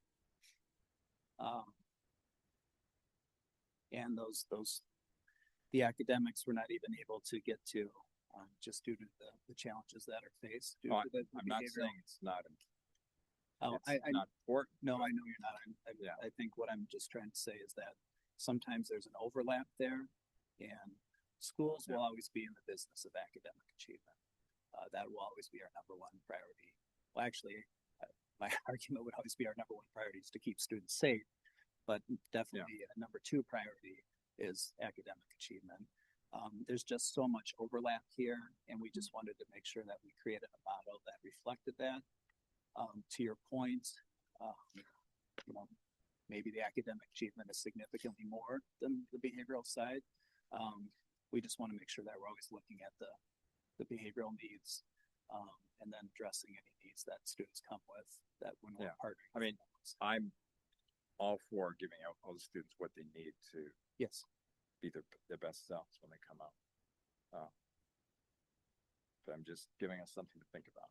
Yeah, it's been happening all over, and then the other thing I'll throw out is, well, what's going on that's made this such a big thing, and we're generally not talking about that a lot. I think there's more we can do in that regard. So yeah, and I know we talked at a previous board meeting just about root cause analysis and why do we think it's happening in terms of, you know, some of the needs that our students are presenting with and whatnot. And I wish I knew the answer, you know, 100%.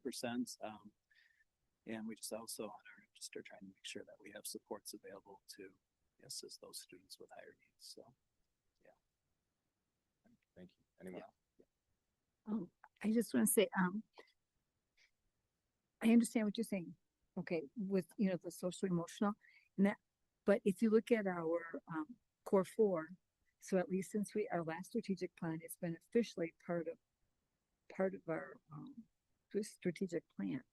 At least that one officially, it's been there. I mean, I think we've always done those things, but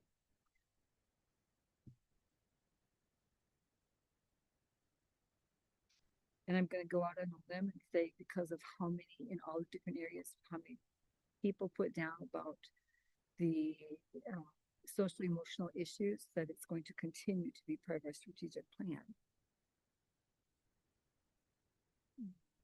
Anyone else? No? All right. Motion's been made and seconded. All those in favor? Aye. Opposed? Motion carries. Next, district professional staff. Development forecast. We bring this every year around this time to share our professional development forecast for the next school year. We work in tandem with teachers, with their strategic plan goals, with principals. They take back the plan to their building leadership teams and get feedback from teachers. We even formed a smaller committee of K-6 this year to look at Great Start conferences and impacts on that, trying to do a better balance of teacher work time with building in service, with district in service. We survey the staff every year after August in service and get their feedback and make adjustments based on that. Everything is around a whole child focus on our professional development forecast, and we are bringing it to the board for approval. There's always changes to it and tweaks to it as we go throughout the year and as we find out more needs, but in general, this is a pretty solid framework for what our professional development will look like next school year. And we are seeking approval. May I have a motion, please? Anyone? I move to approve the district professional staff development plan for the 2026-2027 school year. Second. Motion's been made and seconded. Any questions? Hearing none. All those in favor? Aye. Opposed? Motion carries.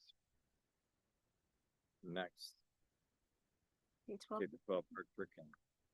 Our art and music team have been working together for the past 3 years to really dive deeply into our current reality of art and music instruction and our desired state. We've gotten into each other's classrooms often, given feedback, set goals as teams, and we've really looked closely at the National Core Art Standards, which have 4 pillars.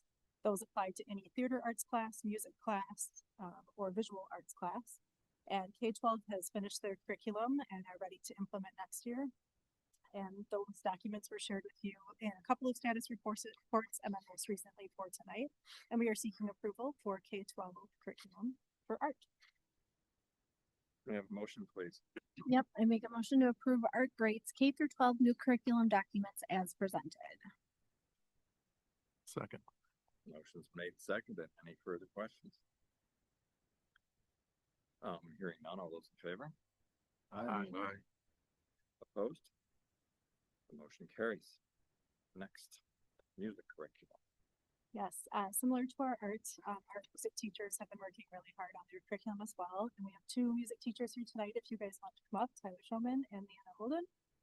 They are elementary, K-4. Our 512 music teachers have requested additional time because of the changes we've made at the 512 level. We really want to be responsive to that. So we'll be bringing that either later in the summer or in the fall. But these 2 said they wanted to come because they are so proud of the work that they have put into this. As you know, it's really hard across 4 elementary buildings to collaborate and calibrate and be on the same page. And I think this team has done an amazing job of meeting virtually for their PLT each week, really talking about what we want to see in high quality music education at the elementary level and putting together these documents. So we present it tonight for approval and they're here to take any questions or compliments for their hard work. But you have to sing them. Oh boy. Nobody has questions. No. I have a motion, please. I move to approve the music grades K-4, the new curriculum documents. May I have a second, but briefer? I'll second that. Okay, thank you. Any questions from the board except from Jay? You're not, no. What is different? Like what makes what have you changed? Or proposing change? Yeah, I think we both actually started in the district at the same. We started at the same time, I think 8 years ago now, and we came in and it was just like a very decentralized look at what is happening in all of our buildings and music. So before we even started the curriculum cycle, we just collaborated so much as a team. Like, okay, how do we make sure that the kids are hitting the standards, they're learning the skills they need for their progression through elementary into SSI and beyond? and still like honor what all of us bring to the table individually, keep our own styles. So it's been a lot of work to just kind of create that excellence and share ideas and create common assessments and all those great things while, like I said, still maintaining our autonomy. I'd say one of the things that I experienced as a teacher during the year we had COVID learning, so the virtual and in person, I had kids who switched schools even mid-year. The push to make something where a kid could attend at one school and then transfer to another school and still have a comparable learning experience that's really academically strong, but also again still honors the teacher's unique set of skills, things that they bring to the table is really, really powerful.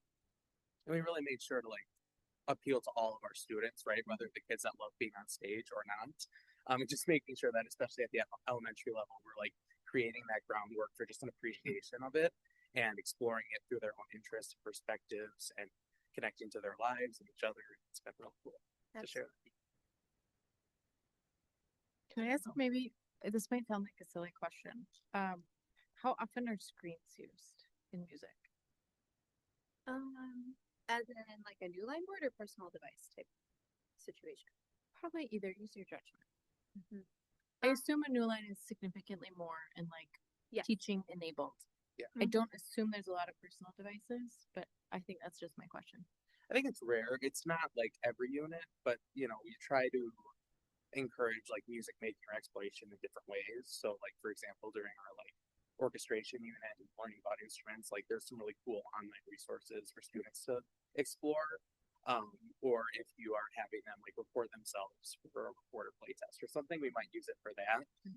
But it's not something that we're doing like weekly. It's no, I'd say maybe we have the opportunity to use that as a resource. I'm not hoping you do it more. Right. Like multiple times per year, like a couple quarters, we have assessments that we have a paper version or we have a digital version that goes home on Seesaw, so parent communication is utilized in that way. But it's not something that I think any of us are utilizing in a heavy basis. like a primary tool. I mean, but it's a nice tool to have. Yeah. Like I think we all have 10 in our rooms, or we can check out from like the libraries or the OMCs as needed. And it usually comes down to how can we share something with families easier than just like a 500 paper copies. So cool.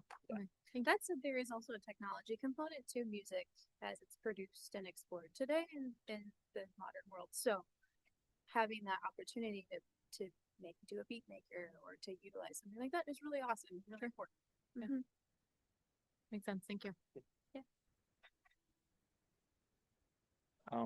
So when I read the curriculum piece, it sounded awfully dry. And I just listened to an interview with Paul McCartney, who's 80-some years old now. And it was an hour-and-a-half interview, and you could hear the joy in his voice talking about making music and the relationships he had as he did that. So how do you bring joy to the classroom? Do you dance in the classroom? Do you have kids pound on the floor? What are they doing to really feel the music and bring joy? we do it all. I mean, we made an agreement as a team that like students will always sing, move, create, play instruments. Yeah, I don't know the words. In quality instruction in a music classroom, we sat down as a team and broke down what do we think you should be able to see as an administrator walking through, or what should you experience as a student, and moving to music, creating music with your body, with your voice, with instruments. All of those things we expect those. Yeah, improvising, having students share things that they've learned outside of school, if they take piano lessons or dance. Just again, creating that personal connection. Share with each other what they've found, and Their PLTs, we always share out celebrations, amazing things kids are doing, along with like the assessments and data and all that. So a child will come in with a new dance move or a tune they'd like to try out. Feedback from that student. Try out is an interesting word. You can usually tell if it's been reversed or not. And we do try to create space for that, or space for students to share what are your musical interests that you would like to explore, especially towards the end of the year. We just were talking about what are we doing in the end of year activities as we're wrapping up, that everybody's got something where they're taking student interests and letting them share them or explore them more in depth. It's really, really wonderful. Good. Thank you. Mhm. Anyone else? All right, the motion's been made and seconded. All those in favor? Aye. Opposed? So is there a remedial class for Jay? Sorry, if there's anything. World language is coming up in a couple, Jake, so. The motion carries. Thank you. All right, thanks. Good evening here tonight just with 2 additional elective course curriculum documents for fitness education at the high school level. Last year I was here with the entire curriculum, K through 12, and our 9th and 10th grade, or excuse me, our high school teachers at that time were really focused on all contributing to personal fitness 9 and 10. And now this year they've had some more time to work on some of their elective courses. So included in your board report were the links to Fitness Fusion and then Performance Development levels 1 through 4, which are both elective classes at Hamilton High School. Here tonight to seek approval for these curriculum documents as presented. Thank you. May I have a motion, please? I'll make a motion to approve the new curriculum for Hamilton High School fitness education, Fitness Fusion, and Performance Development 1 through 4 as presented. Second. Motions are made and seconded. Are there any questions? Just real quick, does it require any new equipment? No new investment, any It does equipment? Okay, thank you. Anyone else? All those in favor? Aye. Opposed? Motion carries. Next, approval of math curriculum, or world language. Where's the math?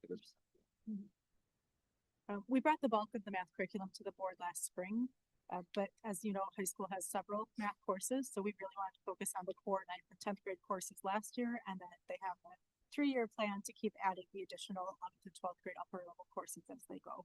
So tonight we are presenting intermediate algebra, advanced algebra, and principles of geometry. One thing to note, principles of geometry is a course that now counts for math credit. In the past, it did not. And those are typically students who have struggled with math in the past, take Algebra AB, which is the year-long algebra course. And what we do is we kind of strip down the course to the very most important foundational key learning of geometry and take those students through that, often in a co-taught class, and they still come out with that geometry credit. Intermediate algebra is for those students who took algebra and felt like I'm not quite ready for advanced algebra yet. So it's that in-between course to kind of bulk up their skills and build it up before taking advanced algebra. And then advanced algebra is usually that 3rd math credit required if you're going to a 4-year college or university. So we are seeking approval tonight for those 3 courses. May I have a motion, please? I move to approve the new curriculum for Hamilton High School mathematics, intermediate algebra, advanced algebra, principles of geometry. Second. Motion's been made and seconded. Any questions from the board? So that's I think it's my usual question on this. So what is the minimum that student needs for math to graduate? 3 credits. 3 credits, and that could be, it sounds like it could be the very basic form of geometry is that final credit for As the 2nd credit, it's usually the 2nd. You need algebra, geometry, and then a 3rd math. one form of algebra as the 3rd one. If you're going college bound, yes. And if you're not? Then you could take business mathematics. You could take the applied construction mathematics for your 3rd credit. There's college prep math, which is a more advanced algebra, and that counts toward the college ones as well. But all the students need at least the basic geometry and then a class after that. And algebra. Okay. If they took algebra at the middle school, that doesn't count as one of their 3. They have it on their transcript, but they still need to take 3 credits. Although typically students taking algebra at Templeton are going to go all the way up to Calc. So okay. So they'll need an algebra, geometry, and at least one other class. All right, thanks. Anyone else? Very good. All those in favor? Aye. Opposed? The motion carries. Next is world. Our world language department has been working to write curriculum documents for each level. It was a lot for the department to write levels 1 through 5 all at once. So to be responsive to the teachers and spread the workload out, we've been working gradually. So you have already approved a lot of the level or all of the level ones. The team this year at the middle school level made just a few small tweaks to the exploratory world language course, updating their assessments to be more meaningful, a little bit more robust. And then we had our German department write curriculum for level 2 and 3, French for level 2 and 3, and our Spanish department, Stephanie Sheik is here. She did a lot of the work with her department here at Hamilton High School, writing curriculum for Spanish level 3. Next year will look like levels 4 and 5, at typically at the same time because they're advanced courses. But tonight, here to ask for approval for the curriculum documents for exploratory French, exploratory German, German 2, German 3, French 2, French 3, and Spanish 3 as presented. All right, may I have a motion, please? I move to approve new curriculum documents for world languages, grade 7 through 12 as presented. Motion's been made and seconded. Any questions from the board? Just, I should know, do we, are AP courses available in languages? Not at all. They are. We currently just offer a level of 5 class, but then kids can take exam to get credits when they enter college. Oh, they can take the exam without an AP class. Not the AP exam, but they could take entrance exam for college to maybe bypass a few of the early classes. Okay, thank you. One thing to note that, and Stephanie, you could speak to this as well, the exam approach they take usually gets kids further ahead in college than the AP exam would, which is why we've chosen not to go the AP route in the past.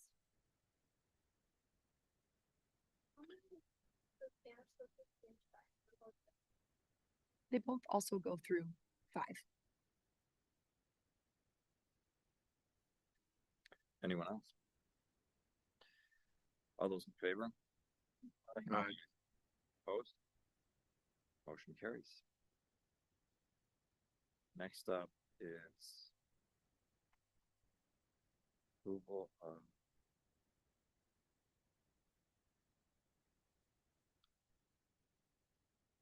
curriculum resource purchase, phonics grades 4 and 5.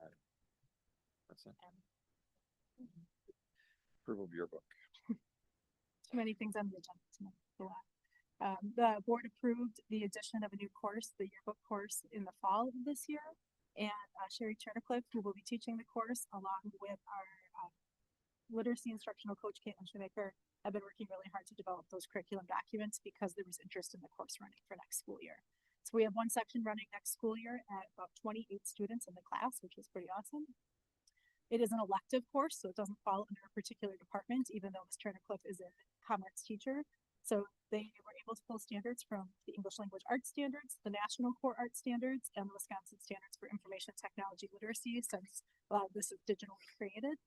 They consulted with Mr. Melkor and Ms. Strelo and Ms. Huber around photography and those kinds of things, and we are presenting the curriculum tonight for approval. Thank you. May I have a motion, please? I'll make a motion to approve the curriculum documents for Hamilton High School yearbook as presented. Second. Motion's been made and seconded. Any questions from the board? Hearing none, all those in favor?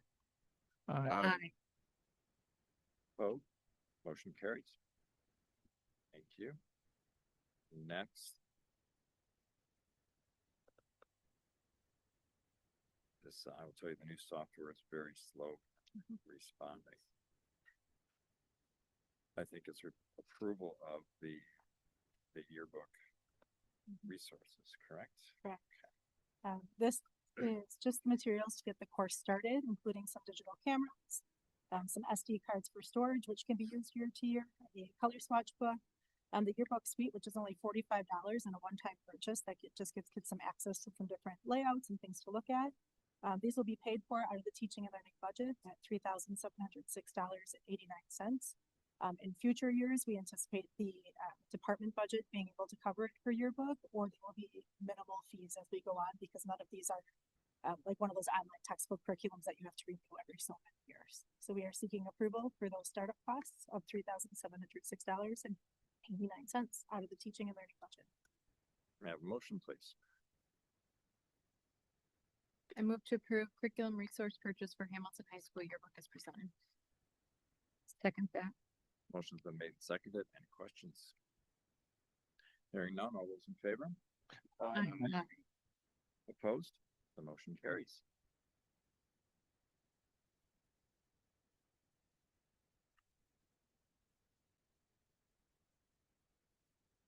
Next.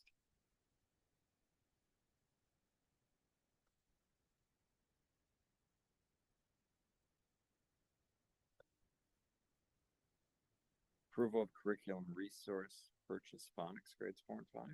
Okay. I'm just asking for a few minutes of your time tonight, anticipating some questions about this one. So I thought I'd get ahead by just sharing a little bit more about why teachers asked for this, and then a little bit more of a cost breakdown for the quote for this one. I do want to just share on the board report. The cost is higher than what we will anticipate needing. Since turning in the board report, I was able to get the cost negotiated down. And so instead of 114,000, it should be 97,594, and that's for 3 years. Out of the teaching and learning budget. You're welcome. I will address why that cost is what it is, and why we may want to consider a multi-year quote instead of a 1-year quote. Our 4th and 5th grade teachers have been asking since we adopted a phonics program, what about us? They are noticing that our kids are coming in with solid phonics skills, but they're really now they're reading more complex texts and the words are getting a lot more challenging. As we all know, English is a really complex language. It's very deep instead of shallow, which means that the words and the word meanings can be very complicated. And so as kids get older and they read more challenging texts, they can no longer rely only on decoding. They need to know about how words work, where words come from, things like prefixes, suffixes, root words, and why a word like knowing, if you know heal, how that's going to help you spell the word health, because they're related even though they sound different. Compete, competition. Kids misspell these words a lot because compete and competition especially, sounds quite different. But if you know that the words are related, you can not only spell them, but understand what they mean as well. This is kind of a shocking statistic, but if you consider the millions of words in the English language, of which we consistently use about 200,000, if students are able to learn 40 prefixes at the beginning of a word, 50 suffixes, and 40 bases, they are able to decode hundreds of thousands of English words, which again, 40, 50, 40, it seems like a lot when you think about how many words we're talking about here. It's actually quite small.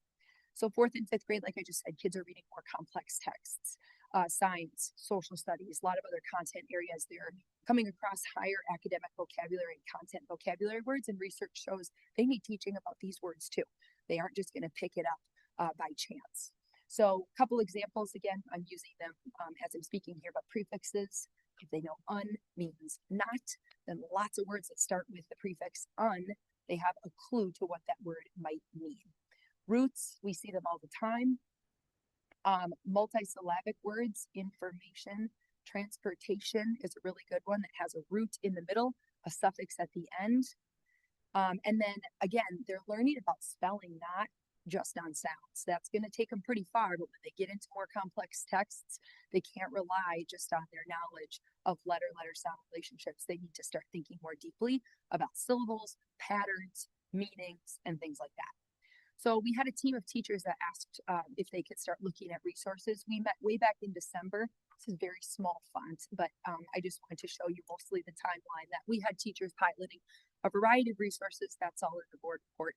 We're here tonight with the results of our pilot with the strongest resource that our teachers found, and that was out of the Wilson company. It's called Foundations 4.5.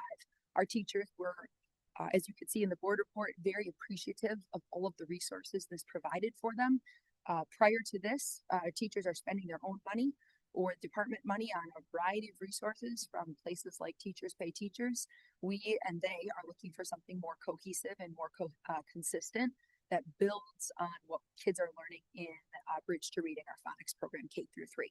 So our teachers love that kids are learning things like concept maps. So they're learning that a word like the word object can be a verb, or it can be a noun if you add a suffix like objection or objective.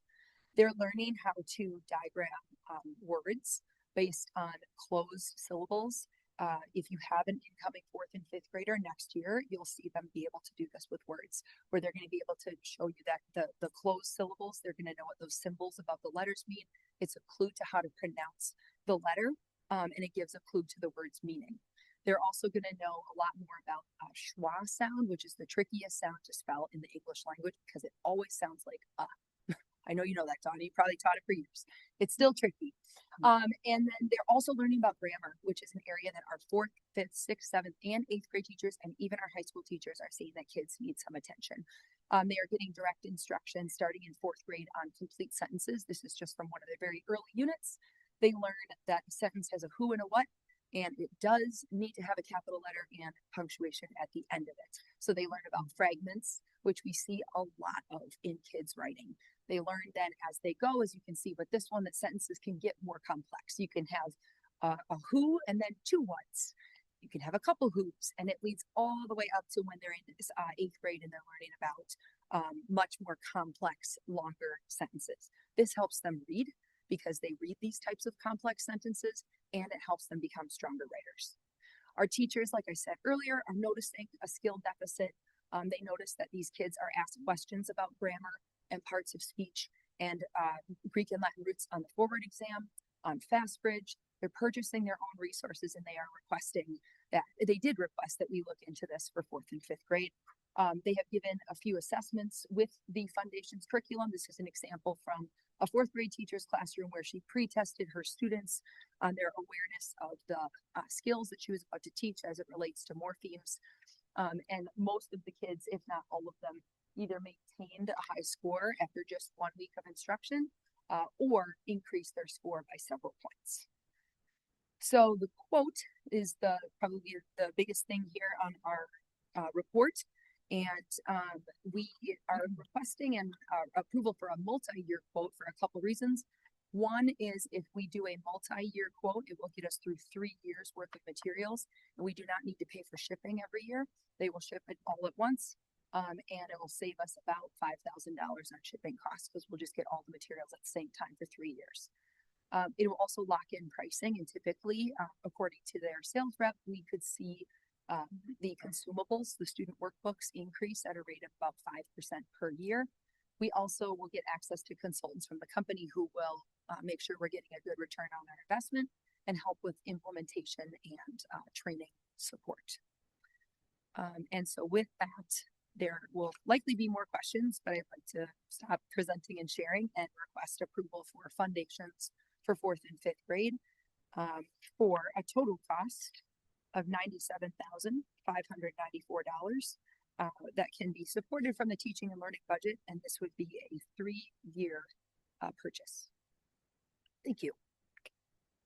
Thank you. I'd like to make a motion to approve the curriculum resource purchase for phonics grades 4 and grades 5 as presented. Second. Motion's been made and seconded. Any questions from the board? Yeah, I was reading about the 30th, or Wisconsin is in reading recovery. Is this going to in our enclosures? This should significantly help with this. Yeah, within the district. A lot of current research or statistics that are coming out talk about how many places are putting all their eggs in the phonics basket, and that's great. Phonics is essential, but what happens after phonics? And districts need to make sure that we're paying attention to that too. So yes, I do believe that it will help with that. Anyone else? Do you diagram sentences at any point? Yes. Middle school. Middle school. Yep. Now this will start with early sentence diagramming, right? They'll just talk about the who, the what.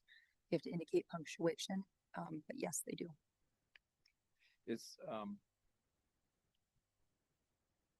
Would it be helpful to bring Latin in at some point, or is that? Yes. Yep. There's a suggested progression from research that we start with Anglo-Saxon because that's the most common. It's like German, or it's the most common words that we use every day. The next layer that's recommended is Greek. Greek is a little bit more predictable, and then the Latin layer is last. So yes, it does happen in 6th grade. They study Greek and Latin roots. Okay. And is this a good buy in your mind? So Yes. I wouldn't be here. Well, yeah, I would not be here if our teachers didn't feel that it was. Our pilot team, our instructional coaches, our administrators all vetted it and saw great results. they asked for this and They did. okay, very good. Anyone else? I would say from somebody who missed phonics, just when I was growing up, it was, when I was in first grade, it was third grade, and then the curriculum flipped. And so I was one class that did not get phonics ever. $90,000 for 3 years, so $30K a year to have people who could actually spell the word believe. Sure. Right? That would be Sure. great. So Or unbelievable or Yeah. believability, all those words. it sounds like I can't spell any of that. Yeah. So You're welcome to audit the fourth grade phonics. you know what? course. After I took my music class, I would absolutely like consider that. Why this program? Yeah, you can see in the board report a little bit the breakdown. Our teachers use an evaluation tool, and then you can see a little bit more. Overall, this one, when it comes to clear, explicit instruction, clear scope and sequence, I think the biggest thing was our teachers were super appreciative that whatever they needed was ready.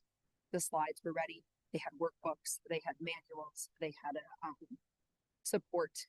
The others were really still reliant on our teachers to create a lot of that on top of a curriculum resource purchase. Is this one more expensive? Or did those ones cost as much too? This one is more expensive. Okay. Because I it guess I was hoping. I know, we were too. No, like if we're paying for it, it might as well be inclusive. Yes, that is what our teachers felt. We knew that going in, that this one might be more expensive, but it also, they feel like they can just open it and go with it. Anyone else? Motions are made and seconded. All those in favor? Aye. Opposed?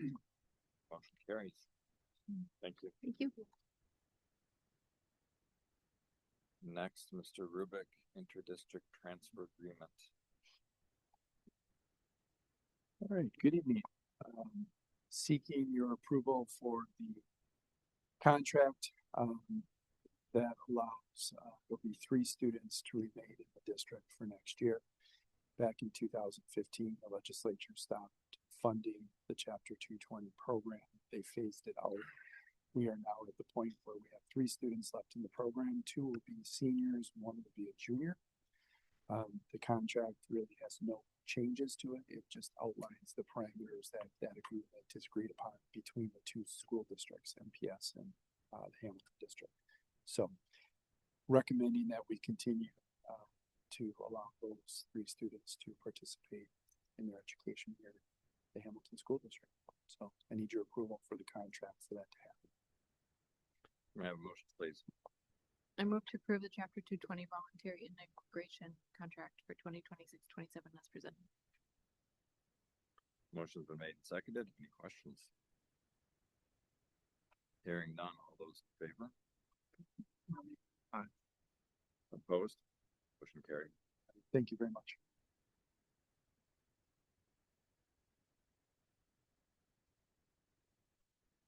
Next. Board report security cameras.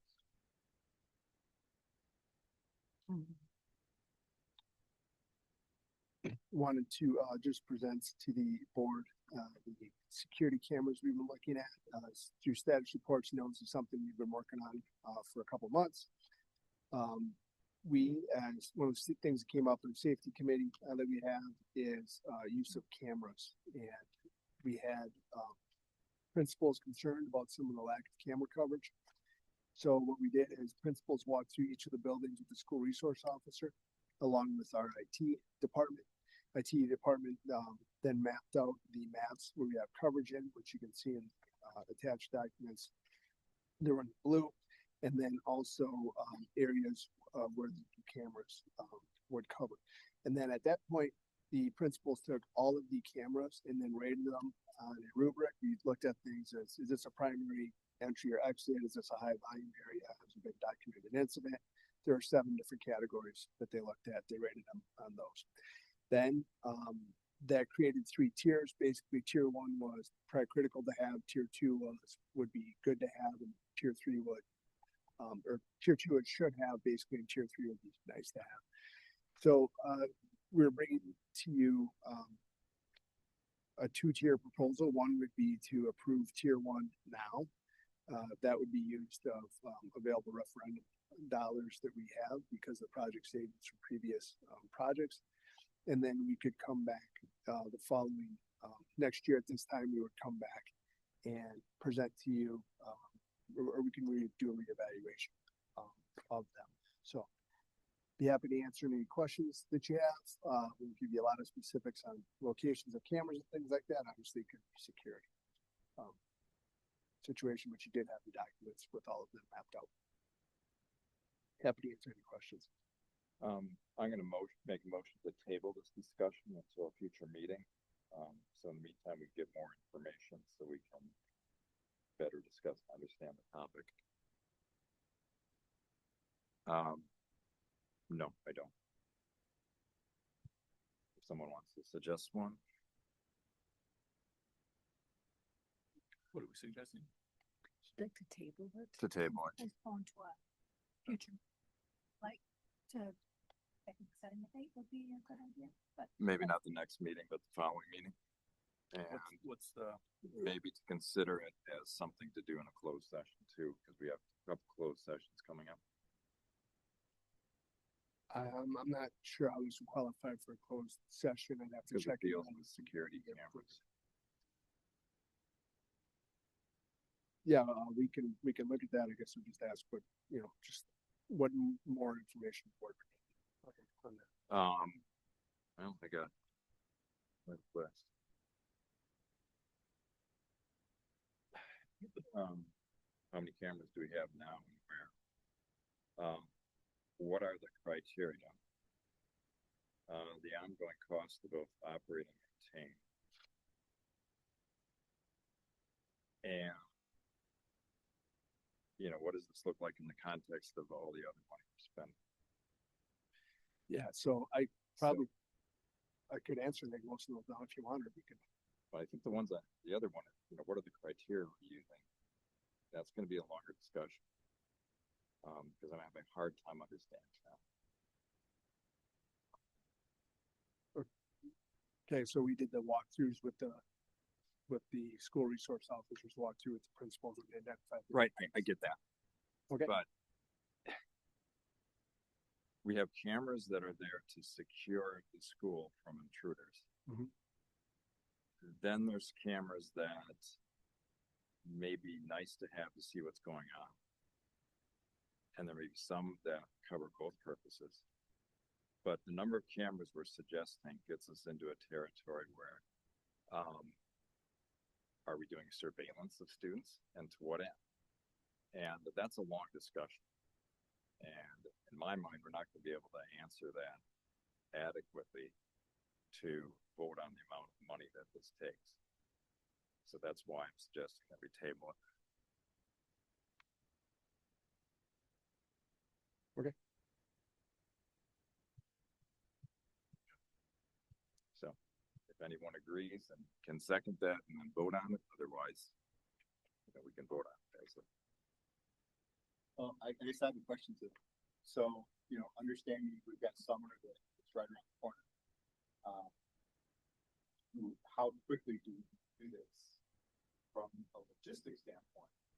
So let us assume if we were to say 8 cameras, there's a decent amount of summer effort that's going to take that in. If we table it for even 4 weeks, are we going to butt up against the ability? I talked with Brian Miller on that. Would lead this up. He didn't know if he'd be able, if it was approved tonight, couldn't guarantee that it would be in place even by the start of the school year this year, just because of the infrastructure piece. There's a lot of cables that have to get pulled. They have to build some infrastructure. An IT guy get that with all the servers and things that are with it. So, and it's obviously a lot quicker and faster to do some of those things when kids are not in the buildings. Like we tier one separate from tier two, tier three, and have a separate number of tier two, tier three. Um, Doors. Side doors. I wouldn't mind having a discussion. I mean, if we're being honest about the ADA, I think I understand everything's been kept quiet because safety reasons. I'm not opposed. opposed to, I'm not opposed to having another conversation. okay, so is that the second to table? I can second that. Okay, the motion's been made and seconded. All those in favor of tabling? Aye. Aye. Aye. So is that 3 ayes? Yep. Okay, then the motion failed. Can we get it, like, who are the three? Just that. Tom, okay, all right. Then may I have a motion to, pass the first tier?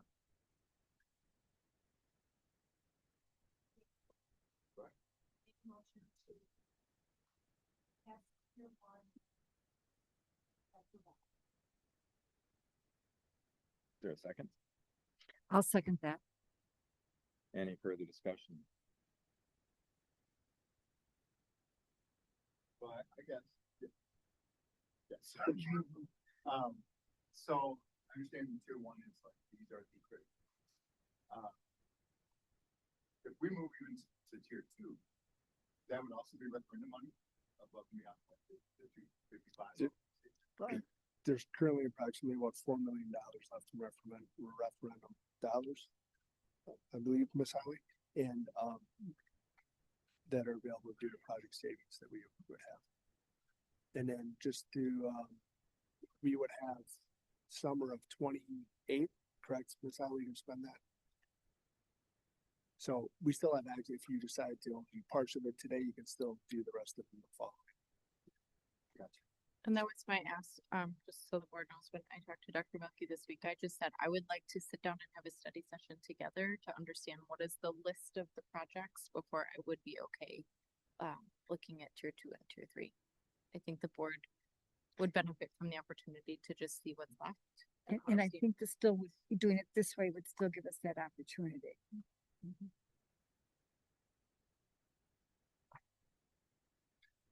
Yeah, I would benefit from, if we have 4 million of referendum money left, what projects have we not done that we still need to complete? Like, what do we do with the 4 million? So I think it would be a good discussion.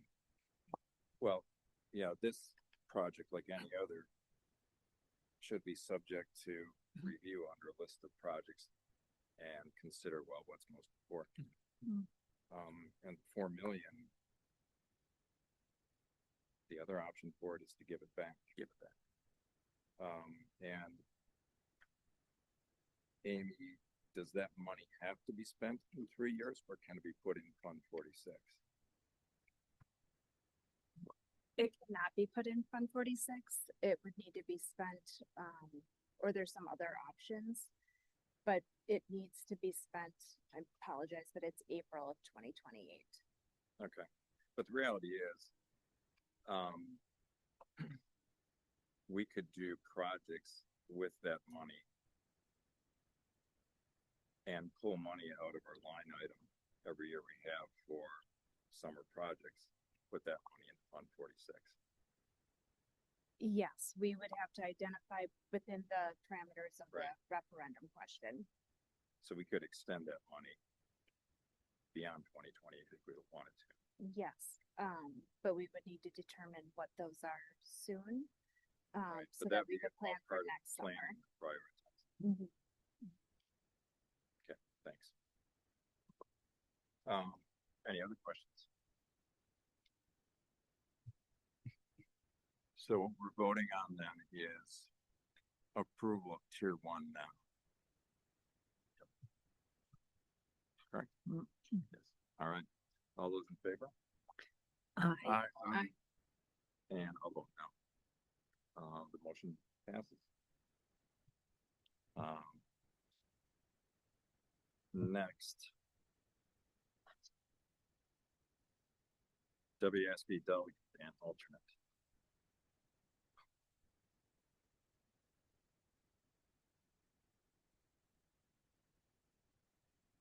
So right now, Matt, Dawn, you still want to be the delegate at WSB? Matt, you have a motion to nominate Dawn Van Aken as the primary delegate at WSB.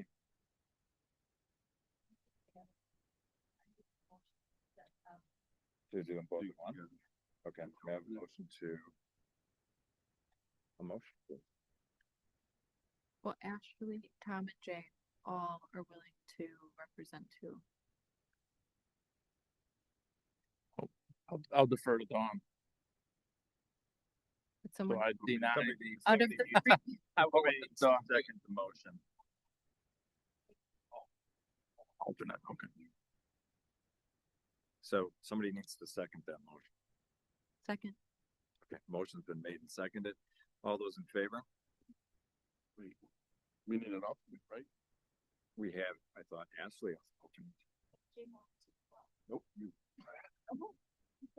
Don't get picked on. All right. All those in favor? aye. Aye. Opposed? Motion carries. Next, we have second reading and approval of reviewed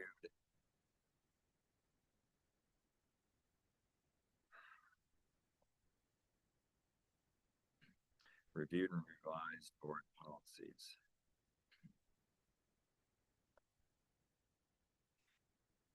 I'm move to approve the reviewed and revised board policies listed on the agenda. Second, Motion's been made and seconded. Any questions? Very good. All those in favor? aye. Opposed? The motion carries. May I have a motion to adjourn, please? I'll make a motion to adjourn. Motion's been made and seconded. All those in favor? No, Ashley, okay. Aye. Aye. Aye. Aye. Opposed? Motion carries. Thank you, board. You're adjourned.